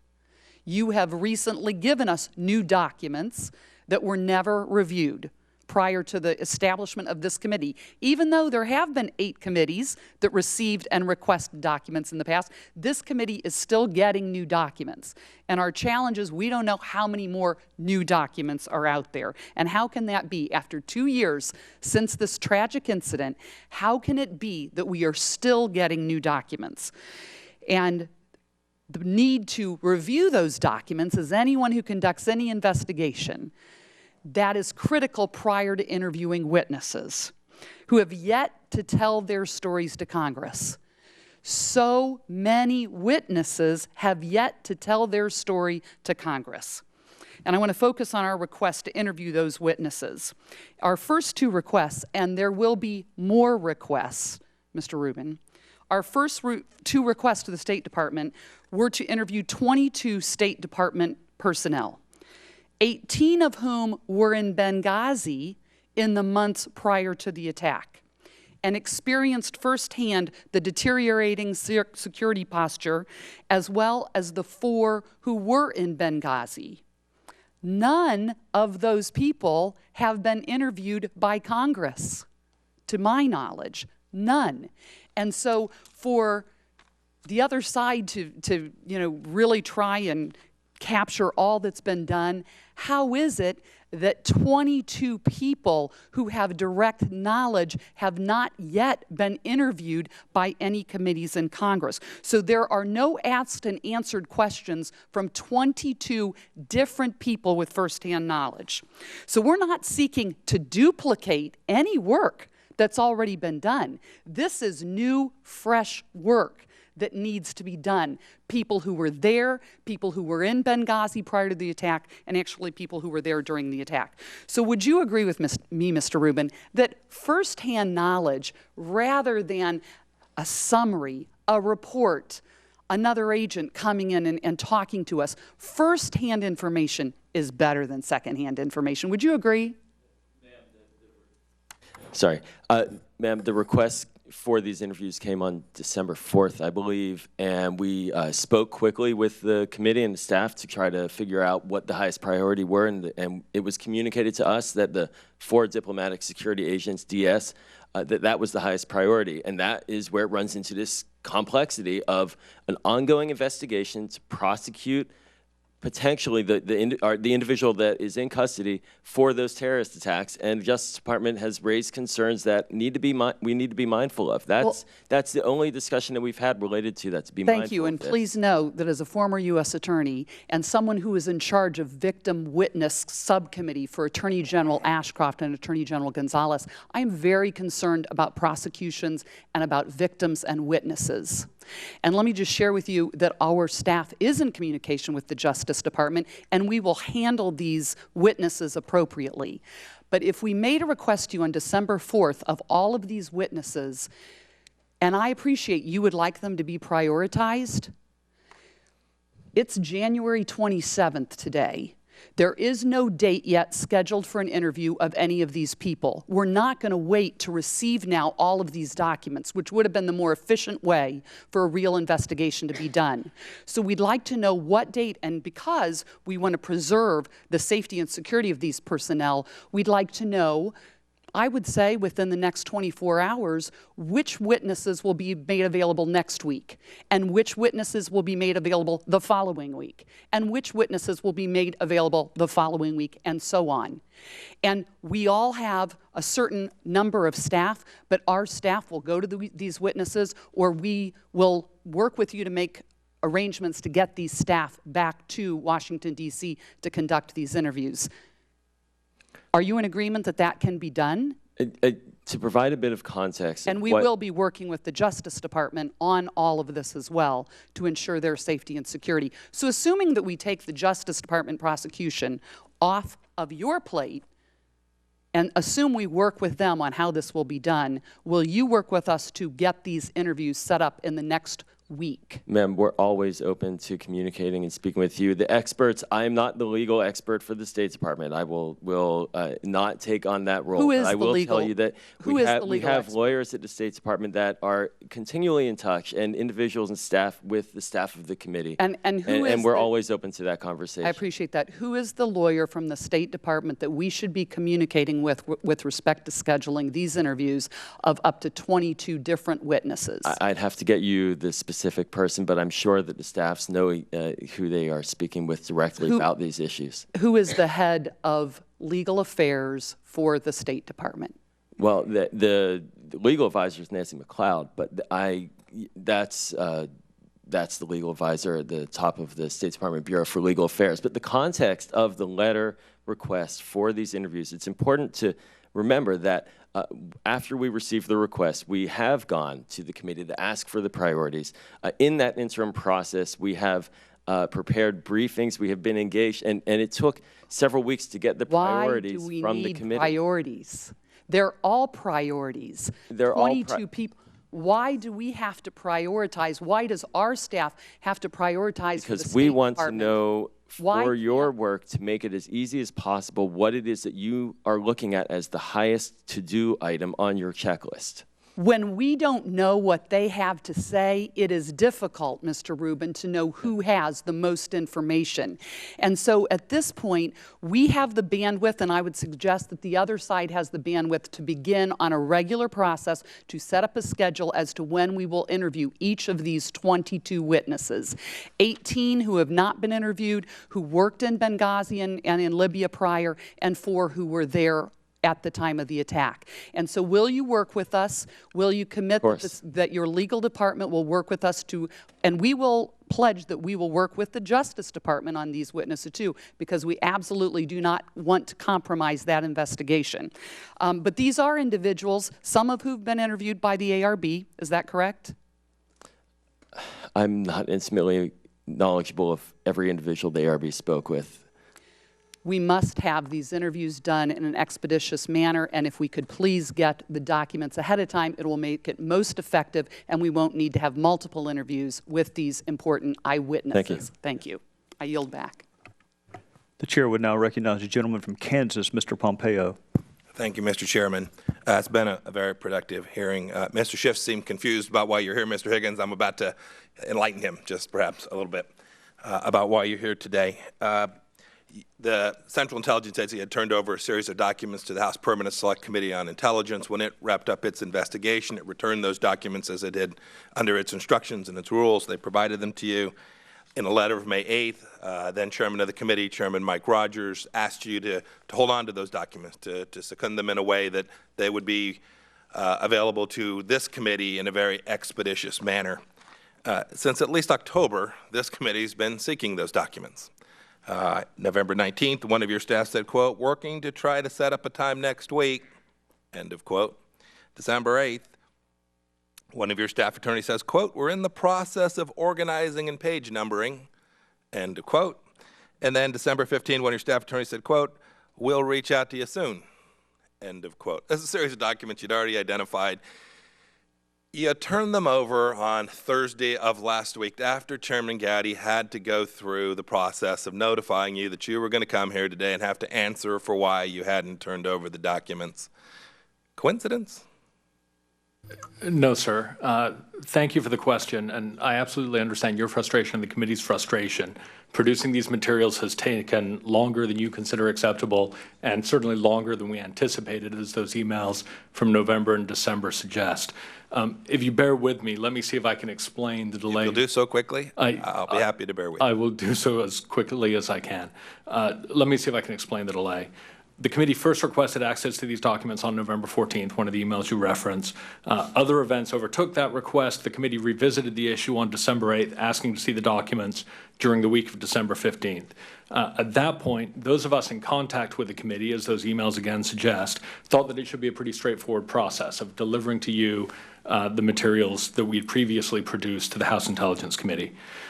During this time, while we were in contact, our staff most familiar with the Benghazi-related documents had been working on the State Department document request, reviewing those 40,000 pages for CIA equities. When we asked them to prepare our own documents for delivery to the committee, they made 3 discoveries. First, they discovered that the documents we had provided to HPSI and HPSI had returned to us were very disorganized, speaking to Mrs. Roby's previous point. They were not in chronological order or any logical order. Secondly, they realized that the documents did not comply with the limited redaction criteria that we have previously discussed with this committee's staff directors. Third, they learned that CIA had not kept an exact soft copy of what had been produced to HPSI. So what that meant was that we had to go through a fairly time-consuming process of identifying the matching soft copies for the hard copies of thousands of pages that we had produced to HPSI, pairing them up, implementing the limited necessary redactions that we had agreed with the staff directors, and then sorting them in chronological order. And we have run into technical problems with Bates numbering them, but we are hoping that they will all be able to be Bates numbered as well. Let me see if I can summarize. Yeah. You had some documents to HPSI, we gave them back to you, and you couldn't figure out how to give them back to us in a timely fashion. But when the hearing was noticed, you figured it out. Our internal goal was to finish it by this Friday. We did accelerate that timeline. You bet, to meet the hearing. To meet the hearing deadline. But we had planned to finish the process I had described. As bureaucratic and cumbersome as it sounds, we had planned to finish that by this Friday at the latest. I appreciate that. And I apologize for the delay in delivering those documents. Can we do better as we move forward? Absolutely. This was a pretty simple request. Some of the other challenges that the State Department's identified didn't exist here. It certainly appeared simple on its face, and we discovered it was more complicated than we had. Let me talk about witnesses. There have been comments from the other side that we haven't asked for witnesses. We're going to. Will you agree that you will help us find those folks? We'll do all the right things to safeguard these folks. Yep. They are warriors. We don't want to compromise them at all. Will you agree that you will work with us closely to help us get those folks so that we can get their testimony as well? Yes, sir. And we actually just received today the committee's request to speak with CIA witnesses, and we will do so. Great. Thank you. That brings up a point. You just got it today. I assume when these witnesses come, you're going to hope we only have to interview them once. Is that correct? I would hope so. It would be your strong preference that we not turn up a document after we've brought these folks back from goodness knows where to come testify, that we don't have to call them back to address another document. So one time is better than 2 and certainly better than 3, right? Absolutely. And Mr. Rubin, you'd agree with that? Yes, although I'm not the expert in interviews. But you'd prefer, if we have to round up somebody from State Department, we just do it once and not have to gather them up, get your lawyers, all that goes with that a second or a third time. That's better from your agency's perspective. Fewer of your 70,000 top people, right? I can't speak to the effectiveness of interviews, but here's what I can say. We have heard today from the other side that we haven't called witnesses, and I will tell you, until you get us the documents, we're going to be very loath to bring them, because I know we will never get these folks back a second time. You all will find hundreds of reasons not to bring them the first time and thousands of reasons not to bring them the second time. And we're just going to do this right. We're going to do this well. We're actually going to pursue this inquiry in a reasonable way. Mr. Higgins, it took us a long time to get some of our senior staff clearances. We had a 3-star general that couldn't get an SCI completed until, when was it? When the hearing was noticed. Right? Shortly before the hearing is noticed, we get the final set of clearances that we need. Can you assure us that that won't happen in the future? We'll probably have additional folks that need to be cleared. This is a comedy between the branches that you all have done good work on in the past, and it's one of the things, again, we've been trying to move this along. Now we have the minority saying we're too slow, but we didn't have clearances for staff members in a timely fashion. Yeah, we will commit to working with you to make the clearance process work as smoothly as possible. I'm happy to explain in more detail, if you like, what CIA's limited role is in the clearance process and why it's taken as long as it has in a few instances. But the bottom line is we will work with you to clear individuals as quickly as possible. I appreciate that. And if in the case that we're doing something wrong, that we don't have the information for you need to get our folks clearances, we are happy to expedite that as well. But the executive branch sat for far too long and prevented this committee from taking on the task that we have been charged with. And so we hear the minority today talk about it, but the executive branch prevented us from having access to information and having staff people having access to information that was necessary for us to execute this investigation the way these families deserve. Yeah. Usually when clearances have taken longer than we would like or you would like, it's because necessary information to adjudicate staff access to sensitive compartmented information, which is the limited piece that CIA does, was not provided, and we either had to come back to the committee or go to our interagency partners. We've worked through that. I think our security officers and the committee security officer now have a good understanding of how we can move clearances forward in an expeditious fashion. Thank you. Mr. Higgins, have you received any document requests from the minority on this committee? No, I have not. Have you received any witness requests from the minority on this committee? No requests independent from the request that we received this morning. Mr. Rubin, have you received any document requests from the minority on this committee? We have not, sir. Have you received any witness requests from the minority in this committee? Similar to Mr. Higgins' So response. this is fascinating to watch Mr. Schiff and Mr. Cummings talk about us being too slow. You've seen all the impediments that have been put in our way, whether it was clearances or priorities or documents we can't get our hands on. They claim that they want to get, Mr. Cummings says, I want to make sure we complete a fact-finding investigation. He hasn't asked for a single fact, not one. It must be the case that he believes every fact has been determined, that every relevant line of inquiry has been completed, that there is not a single witness left in the universe to be interviewed. The minority complains they've been shut out. They haven't asked for a single thing that they have not been granted by an incredibly gracious Chairman Gowdy with respect to a witness that they wanted to call before this committee or a document they sought from any group within the executive branch. The hypocrisy to come today and say we are both moving too slow and asking for too much is something the American people will get to judge as we move forward. But I can assure you that everyone on this committee, and I hope the minority will join in this effort in a serious way as well, we're going to ask questions. And it may be the case, as Mr. Smith said, we won't get to all of the answers that we would like to get to, but we're going to work at it. We're going to take this charge seriously, and I hope the minority will participate as well. They talk about us being too slow, and yet they act as if their job is to play defense, right, to stop us from engaging in this inquiry, not participate in it, not say, Mr. Chairman, I think we ought to ask this witness questions X, Y, and Z. Mr. Chairman, might it be possible that we could obtain documents from this particular group? No, rather, they simply act as if they are the brake on this agency or this committee's investigatory work, as if their sole role is to claim that this investigation is political and not to participate. We still have men and women out in the world who are engaged in important intelligence collection activities and keeping America safe. We have an obligation to make sure this committee gets it right, and I hope the minority in this committee will begin to take that role seriously, that they will participate actively, that they too will seek witnesses and documents and information such that when we get done, they too will be able to sign the report. I would love nothing more than to have a bipartisan report that gets to all the facts. But if the minority continues to believe that their role is to play fullback to our efforts, to block everything we do, not to clear the way, but rather to obfuscate, I suspect we'll end up in a place where we get a good factual report, but the American people don't get the full resolution that they deserve. With that, I yield back my time, Mr. Chairman. Thank you, gentleman. Kansas. Now recognize the gentleman from Georgia, Mr. Westmoreland.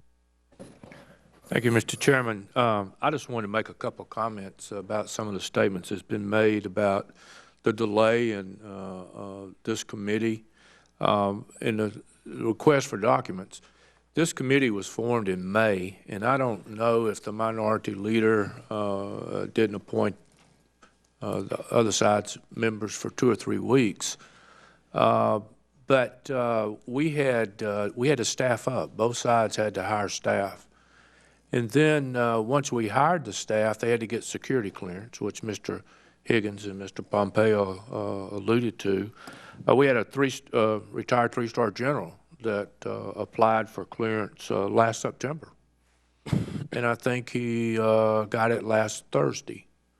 Now, if that's not dragging your feet, I don't know what it is, but I don't know why we would have wanted all these documents, 40,000 pages of documents, if we didn't have staff cleared to read them. I mean, we member of Congress, I know y'all don't think we do much, but, you know, for us reading 40,000 pages of documents, that's what the staff's for. And so just in the amount of time it took to staff up to find the right people from both sides of the aisle, and then to get their security clearance, I think everybody needs to understand, took a while. And then as far as the delay, you know, I think the delay has come from our chairman being too bipartisan. I know there was hours, if not a couple of days, spent on arguing about how much time each member would get. And I think the minority wanted it down to 9 minutes and 20 seconds each, the way this thing was deliberated. And so when you have to spend a couple of days arguing about, you know, 40 seconds or 20 seconds or whatever it is, you're not going to get very far. And as far as us being in the majority, I think the president said in 2009, elections have consequences. As Mr. Pompeo said, he and I both sat on the Intelligence Committee, and reading the resolution that was put before the House, we have those same authorities as the Intel Committee. Mr. Higgins, would you agree with that? The resolution does carve this committee into House Rule 10, which establishes the Intelligence Committee's authorities over intelligence sources and methods. So you will give this committee the same respect that you would HPSI in any request for documents or witnesses that they might request?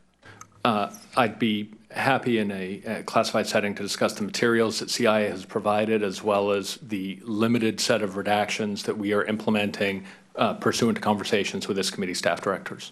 Okay. And 40,000 pages came from the State Department, and Mr. Rubin mentioned that there were a lot of, talking about redaction, there was a lot of other agencies, I guess, that had to look at what was in there as far as redacting the information. When the CIA received this, were there any redactions already done? We had a team that we sent down to the State Department to review. These are materials that had previously been produced in part in unclassified form with redactions. We sent a team down to review the redactions, see which redactions could be lifted. As Mr. Rubin indicated, the documents are now less redacted than they were previously, in part because other agencies like CIA lifted their redactions. Again, any remaining redactions that are CIA redactions are pursuant to discussions that we've had with the staff directors here. So is the CIA the only redactions that are there now? I can't speak to that, sir, I'm afraid. I'm not sure which other Mr. agencies. Rubin, is that the documents, the 40,000 pages, only the CIA redactions? So the different agencies that have redacted in different areas cut across the entire interagency is all. Do we know what many agencies are involved in foreign policy? I'm sorry, sir. No, I'm sorry. Do we know what agencies redacted what parts of? We'd be happy to meet with your staff to go over specific documents to identify where those redactions came from. Okay, but you know where they came from, the redactions, and why they're there, right? Again, if another agency did it, we would engage with the committee staff and with that agency to help figure that out. So by sending this to the CIA, and I'm assuming that the CIA had, unlike the State Department, had some people specifically set up looking at these Benghazi documents? Between our Office of Congressional Affairs and our Office of General Counsel, we have people that we have designated to review Benghazi-related documents. So we actually sent people to the State Department. They didn't send the documents. Okay, so you send them to the State Department rather than the State Department sending you over some documents and you looking at it. You actually send folks over to the State Department. That's correct. Is that correct? Now, and I'm assuming that for both the Intel Committee and this committee, that the redactions you make are for methods and sources. Is that correct? That's correct. Again, I'd be happy to provide more detail in a different setting. We've discussed that with the staff directors from both sides. Okay.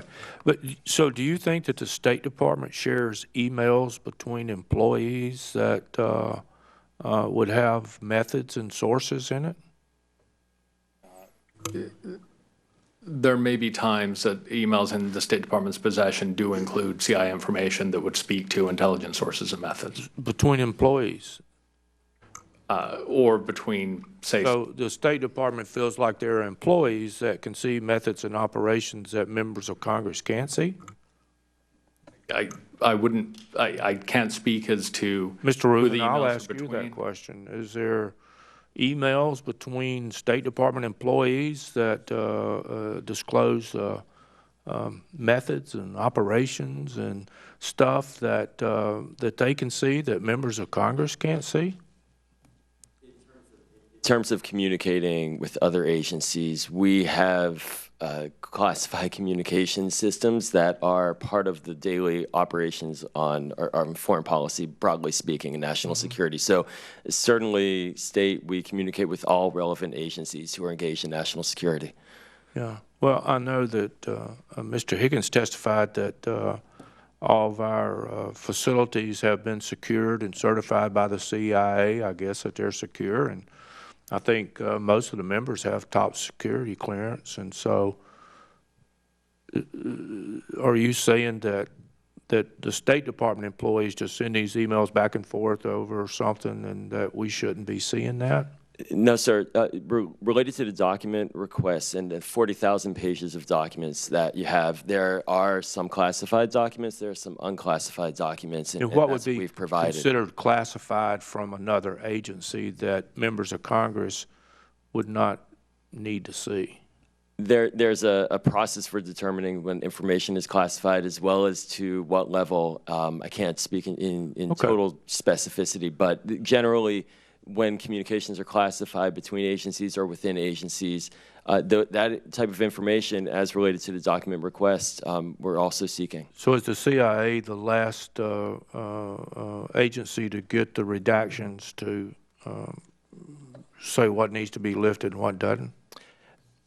I believe the process is that we've gone to all the agencies who are relevant to these documents and asked for review.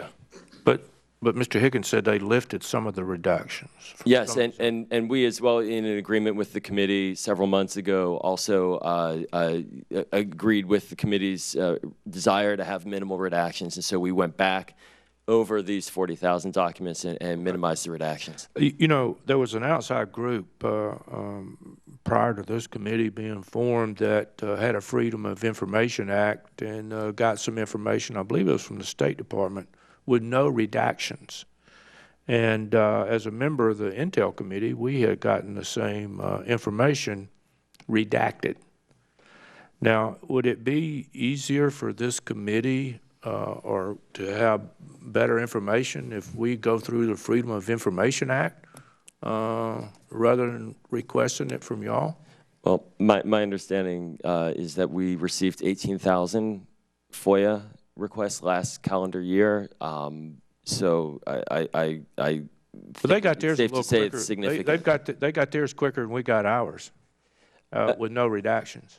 And this is in part and parcel in our cooperative working relationship with the committee, is to provide these documents with minimal redactions. Many of the categories that were redacted from the State Department we have reduced. Your understanding of a cooperative relationship is probably a little bit different than some of ours, but I yield back to balance my time. Chair will now recognize the gentleman from Maryland, Mr. Cummings.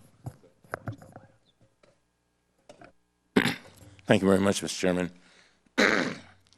As I sit here, I just want to make sure that we are all pursuing the same thing. I've heard a lot of comments that concern me. Let me be clear. We've never, ever tried to veto the chairman's subpoena power. It just never happened, and I've made it clear to him over and over again. What we have asked for is to be true partners in this investigation. And, you know, I think it's sad that, I mean, over my now 18 years in the Congress,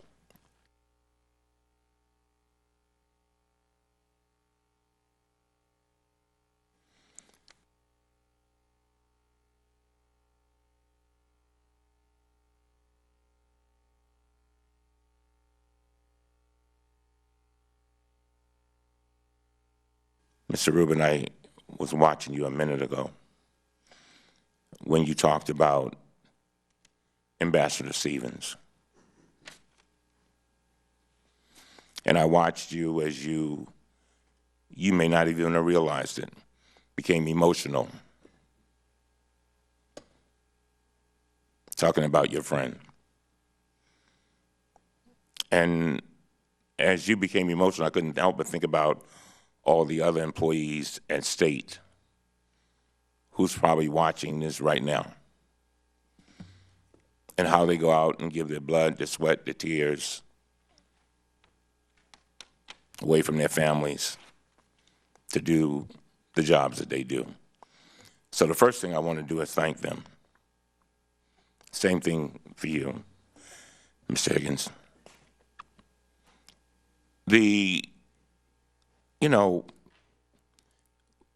It seems as if, when I think about this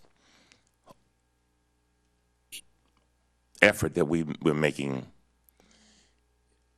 and I don't care what anybody says, it is a search for the truth. And be clear that what is one person's truth, somebody else may say something opposite, and that's their truth. But our effort is to bring our heads together, our best efforts, and hopefully have some trust to look at all the facts and come to some conclusions. Mr. Schiff is absolutely right. If we end this with a Republican saying this and Democrats saying that, what have we really accomplished? One of the things that we did, and I thought it was great that we did it, was to sit down and meet with the families. And I made every one of those meetings. And it was painful. It was painful. They did not ask for Republicans to sit on one side of the room and Democrats to sit on the other. They wanted us to sit down and work together, period. One of the things that they said over and over and over and over again, don't make this a political football. One of the family members said, if you're going to do that, don't even bother.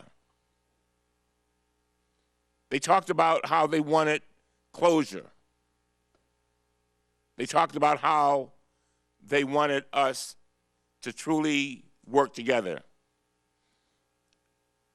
And what we have asked for is to merely be partners, to do what we were sworn to do, what we do every 2 years and affirm when we put up our hand and swear that we are going to support the Constitution and we're going to support the people that we represent. And I've said it before, and I'll say it again, and I'll say it until I die. Each one of us represents over 700,000 people.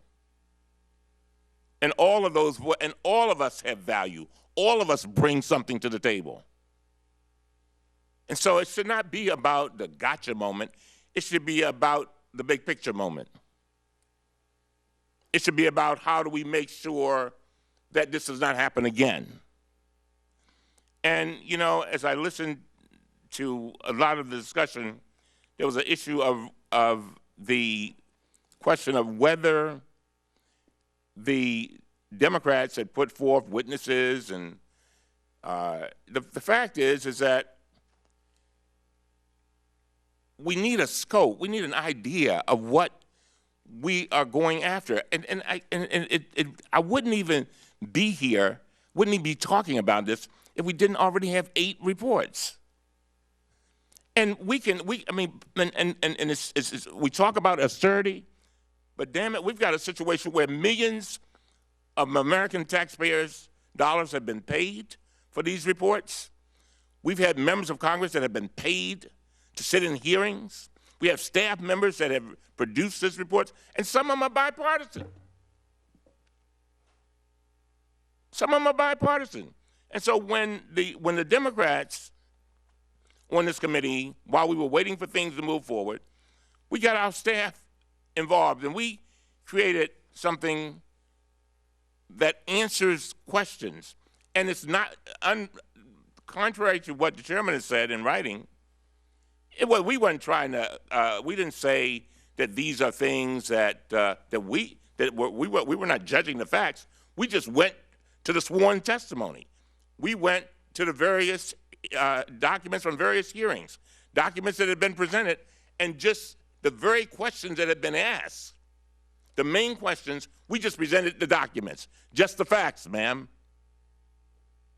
That's all we tried to do.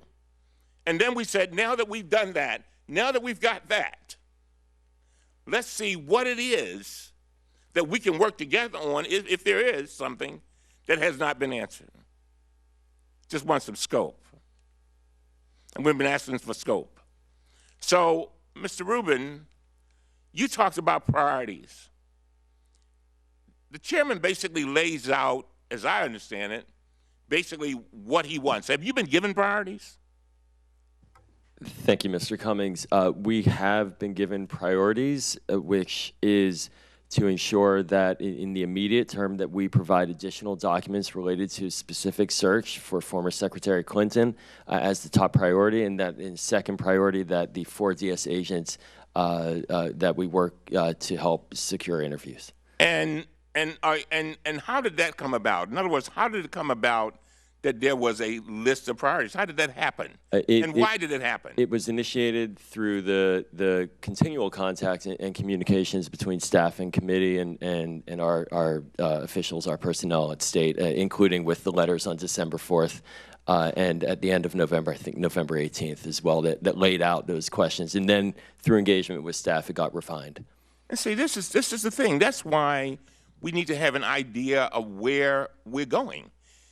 Because I assume that the chairman's goal is to address certain issues in a certain order, and he needs certain information. I agree with that he needs certain information. Yes. But when it comes to priorities, he sets those priorities, not you. We're responsive to the committee's priorities. And tell me tell me the priority list right now. What is that list?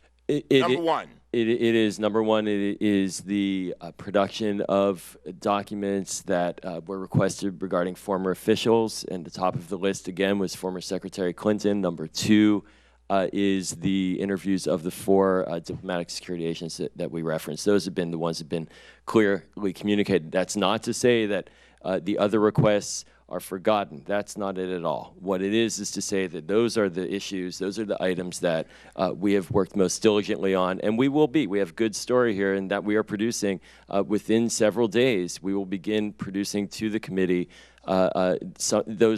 beginning of those documents that were requested. It's only been 6 weeks roughly since the initial request, and then about a month of the finalization of that. And in between that, we've prepared for hearings that didn't come about. We had the holiday break, and then this hearing as well. The request was last Wednesday evening, and we're here this morning on Tuesday.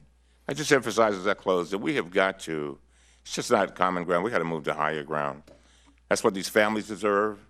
That's what the American people deserve, and I think that's all what we all want. With that, I'll yield back. Gentleman from Ohio. Democrats asked for no hearings in August and October, and now they complain. The Democrats picked the topic for the first hearing, the ARB recommendations. Now they complain. Democrats asked and got a second hearing on the ARB recommendations. Now they complain. In that second hearing, Mr. Smith, a member of the committee, was given a courtesy I've not seen in my 8 years as a member of Congress. He was given the courtesy after surgery to call in and ask questions. Now they complain. I mean, to suggest that the chairman has been unfair is ridiculous on the face. Now, the one thing they have said that makes some sense is the pace is way too slow, and that's why we got you guys here today, because we have got to pick up the pace and get to the truth for the families that Mr. Cummings just referenced. So, Mr. Rubin, I'm going to start with an issue that I dealt with in my work on standing committee here in the House and is carried over to this committee, and that's the ARB process. You familiar with the ARB process, Mr. Rubin? I'm not the expert on the whole ARB process. Specifically, do you know something about the Benghazi ARB process Yes, at all? I do in general terms. I know. We've had 2 hearings on it in this committee, the first 2 hearings that the Democrats requested, so it's a pretty important issue. And Secretary Starr came and testified. You sure did. Now, many claim the ARB process and the ARB report was independent. Mr. Cummings said this. He said, called it the Independent Accountability Review Board. Their report was independent. Jerry Conley, another member of Congress, said it was the Independent Accountability Review Board process. Greg Starr, who you just referenced, Mr. Rubin, a colleague of yours who's testified twice in this committee, the first 2 hearings, said this: thank you for inviting me today, this is at the last hearing, to provide insight on the department's progress to implement the recommendations made by the independent Benghazi ARB. I mean, they use the term independent almost as if it's part of the title, part of the official title.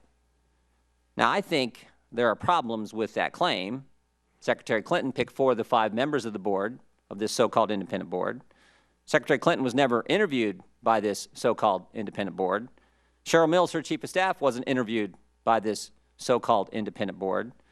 Cheryl Mills, her chief of staff, was given a draft copy of the report before it went public to make edits of this so-called independent board. Admiral Mullen, a co-chair of the board, after interviewing Charlene Lamb, employee at the State Department, then called up Cheryl Mills and said, hey, Ms. Lamb's going to testify in front of a congressional committee. She's not going to do a good job. I'm giving you a heads up. So when the co-chair gives a heads up to the people he's supposed to be investigating about a potential witness coming in front of Congress, that doesn't really scream independence. But Mr. Rubin, let's assume they're all right. Let's assume they got it right, that this is independent. In spite of those facts, in spite of the fact the Secretary picked 4 of the 5 people who were supposed to investigate her, she got, I don't know anywhere else in life where a potential subject of an investigation gets to pick their investigators. In spite of the fact she wasn't interviewed, in spite of the fact Cheryl Mills wasn't interviewed, in spite of the fact that they got a draft copy, in spite of all those facts, let's just assume that Mr. Cummings, Mr. Conley, Mr. Starr are correct when they say independent. How do we test that claim if you guys won't give us the documents? How do we test the claim of independence if you guys won't let us see the record? Now, Mr. Rubin, you've had a subpoena Congress issued in August of 2013 saying we want every single document, or as the chairman's made clear, all documents relating to the ARB investigation. We want to know, when are you going to comply? Sir, as I previously when are you going to put mentioned, those top people that Mr. Roscom referenced, when are you going to put those top people on a subpoena that's been issued a year and a half ago to get us the documents so we can test the claim that this ARB was actually independent? Sir, as I just mentioned with Mr. Cummings, the top 2 priorities that were communicated to us for the immediate term were these interviews and these other documents. This is what we got to get past, Mr. We are happy. Wait. This is what we got to get past. This priority line you keep using. Okay. The subpoena was August 2013. This wasn't, we're not talking a couple months ago. We're talking a year and a half ago. So you got top people working on it. See, here's the point. You can't have it both ways. You can't claim, oh, this was the independent, be-all, end-all definitive statement that the ARB made on Benghazi, and then not let us see the record. All we're saying is, okay, we'll accept this fact. We don't think it is independent. We'll accept it. Show us the record. So we had 2 hearings with Secretary Starr about the ARB implementation. The ARBs themselves are crucial to providing security for our people. That's why they're there. And the documents request that you're referencing, there are documents as well in the 40,000 pages of documents that are related to the ARB as That's where I well. wanted to go. You're right where I wanted to go, Mr. Rubin. You've given us 40,000 documents. Are contained in that 40,000 documents within that 40,000 documents is every document that the ARB received from the State Department. So the State Department gave the ARB a bunch of documents.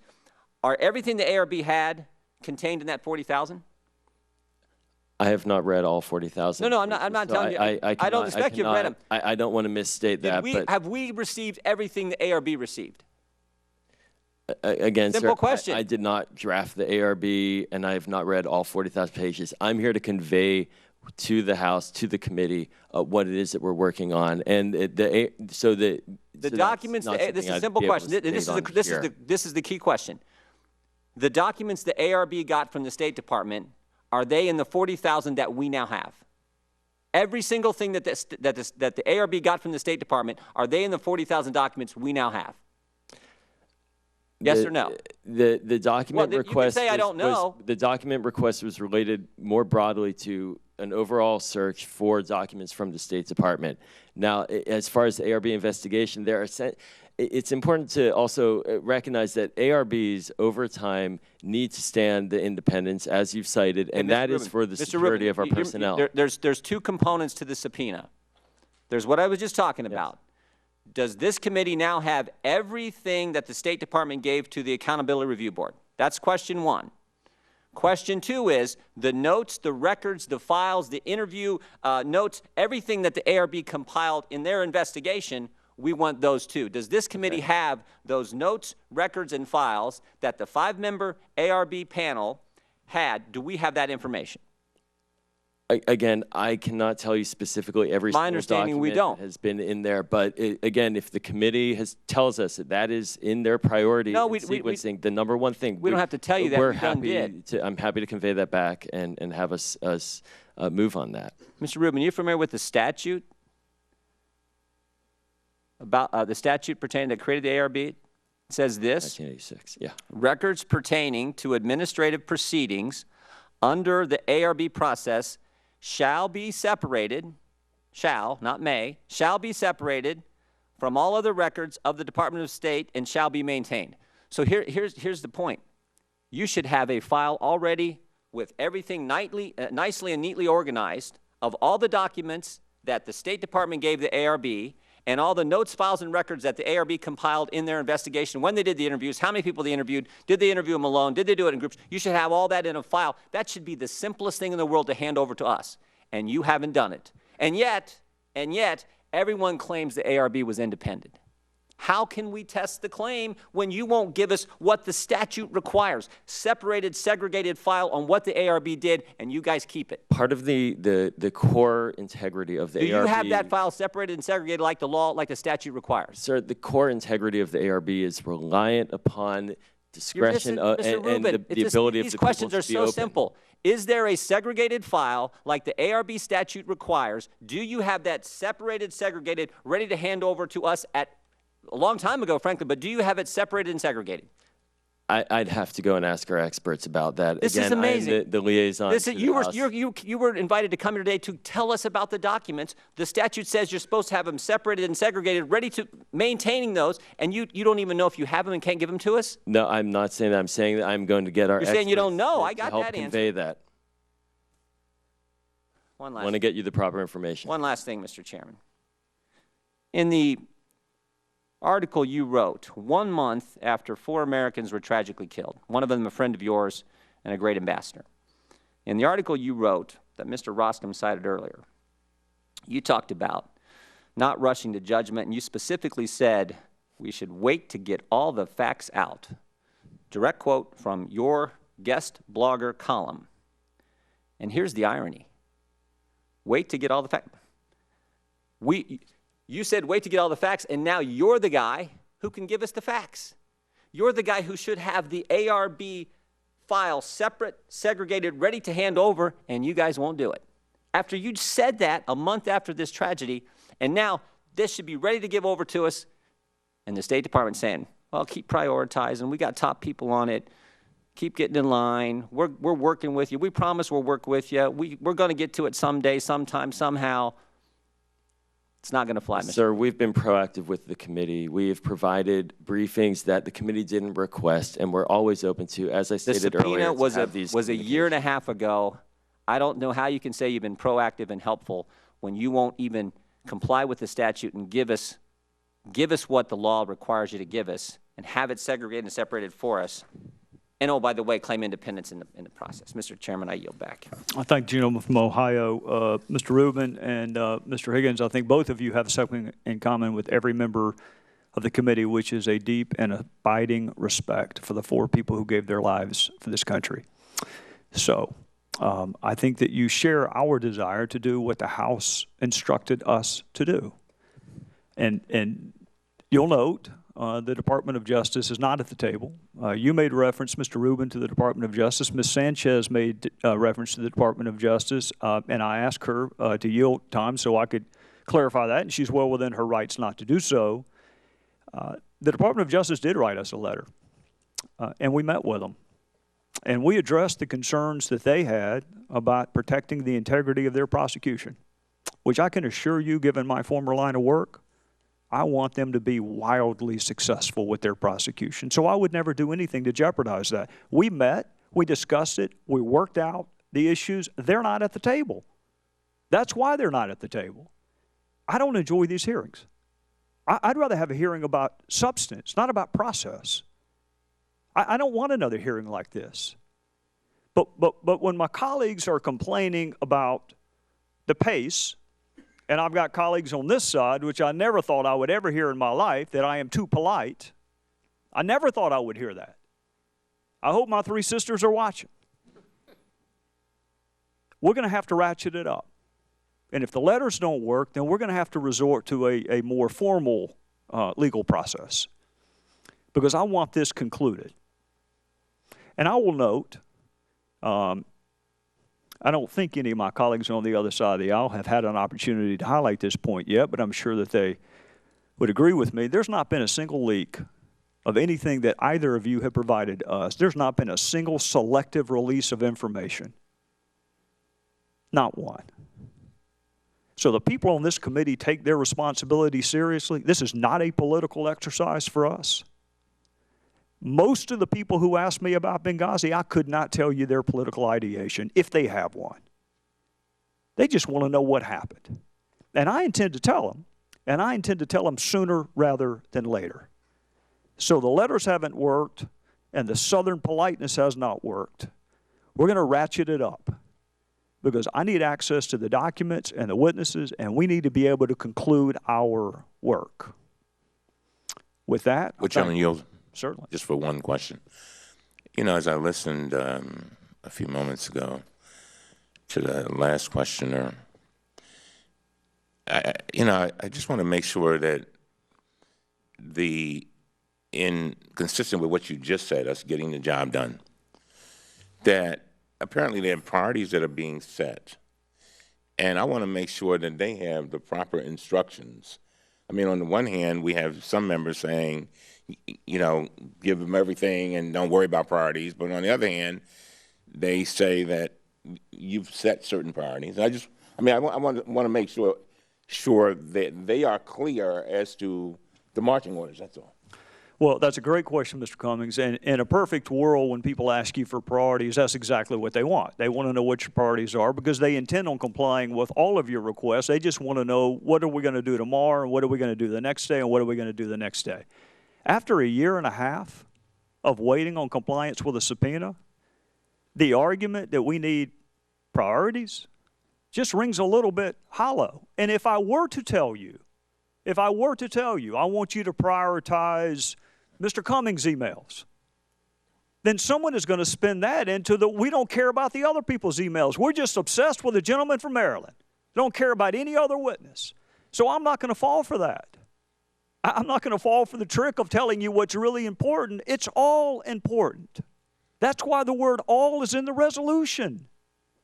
So I can't tell you. I can tell you this. If you start producing documents on a regular basis, consistent with our request, nobody is going to complain to you that you're not giving them to us in the order in which we want them. Gentleman yield. Yes. The reason why I asked that question is because it was my understanding that your staff had told them that it was okay to not make the top priority the ARB information. And you can correct me if I'm wrong, and then concentrate on the other things. Is that right? Is that? That's my understanding. Yeah, and so all I'm saying is, I understand what you're saying. It makes a lot of sense. I just want to make sure that we're clear. And that way, you talk about not wanting to have more hearings. I understand that too. But then I don't want folks to be in a position where they come back and say, well, you said one thing, and we tried to do what you said to ask us to do, and then there's no, I don't want any wiggle room, I guess. And I appreciate the gentleman from Maryland's point. I guess my point would be that this committee did not even become constituted until last May. So what was the priority between the time Oversight sent you the subpoena on the ARB and this committee even coming into existence? Because God knows it couldn't have been anything we asked for. So you kind of get my point. I mean, you can't wait a year and a half and say, well, we didn't give it to you because we didn't realize it was a priority. We were producing significant numbers of documents throughout that period. We've been producing documents practically every month since October of 2012. I understand that, but it's been how many years now? Unfortunately, two. Right, and I realize quarter. that there are some people, including people within the administration, that think Benghazi happened a long time ago. I can tell you for the folks that are waiting on answers, including the family members that both of us met with, it might as well have been yesterday. So they want the truth. And nothing gets better with time. Memories do not improve. Documents get misplaced. Recollections fade. That's why we have a speedy trial clock. It's ironic. The Department of Justice has to try Katala within a certain period of time for that very reason. So to ask me to prioritize when all of it is important, I'm not going to fall for that trap. No, somebody, okay. With that, having said that, I'm going to repeat it again. I have no interest in having another hearing like this. Zero. None. And I don't think for a second that you're the decision maker. That State Department. No offense to you. I don't think you decide which documents to produce and which ones. No. So what I would like you to do is go back to your department and say, I don't want to go back there. So let's find a way to be in compliance with the request sooner rather than later so the committee can do its job and then we can all produce a product that we can take pride in, that answers the questions, and we can all go back to whatever we were doing before the Speaker asked us to do this. Okay? Fair enough? Thank you. We're happy to. All right. Thank you. With that, we are adjourned.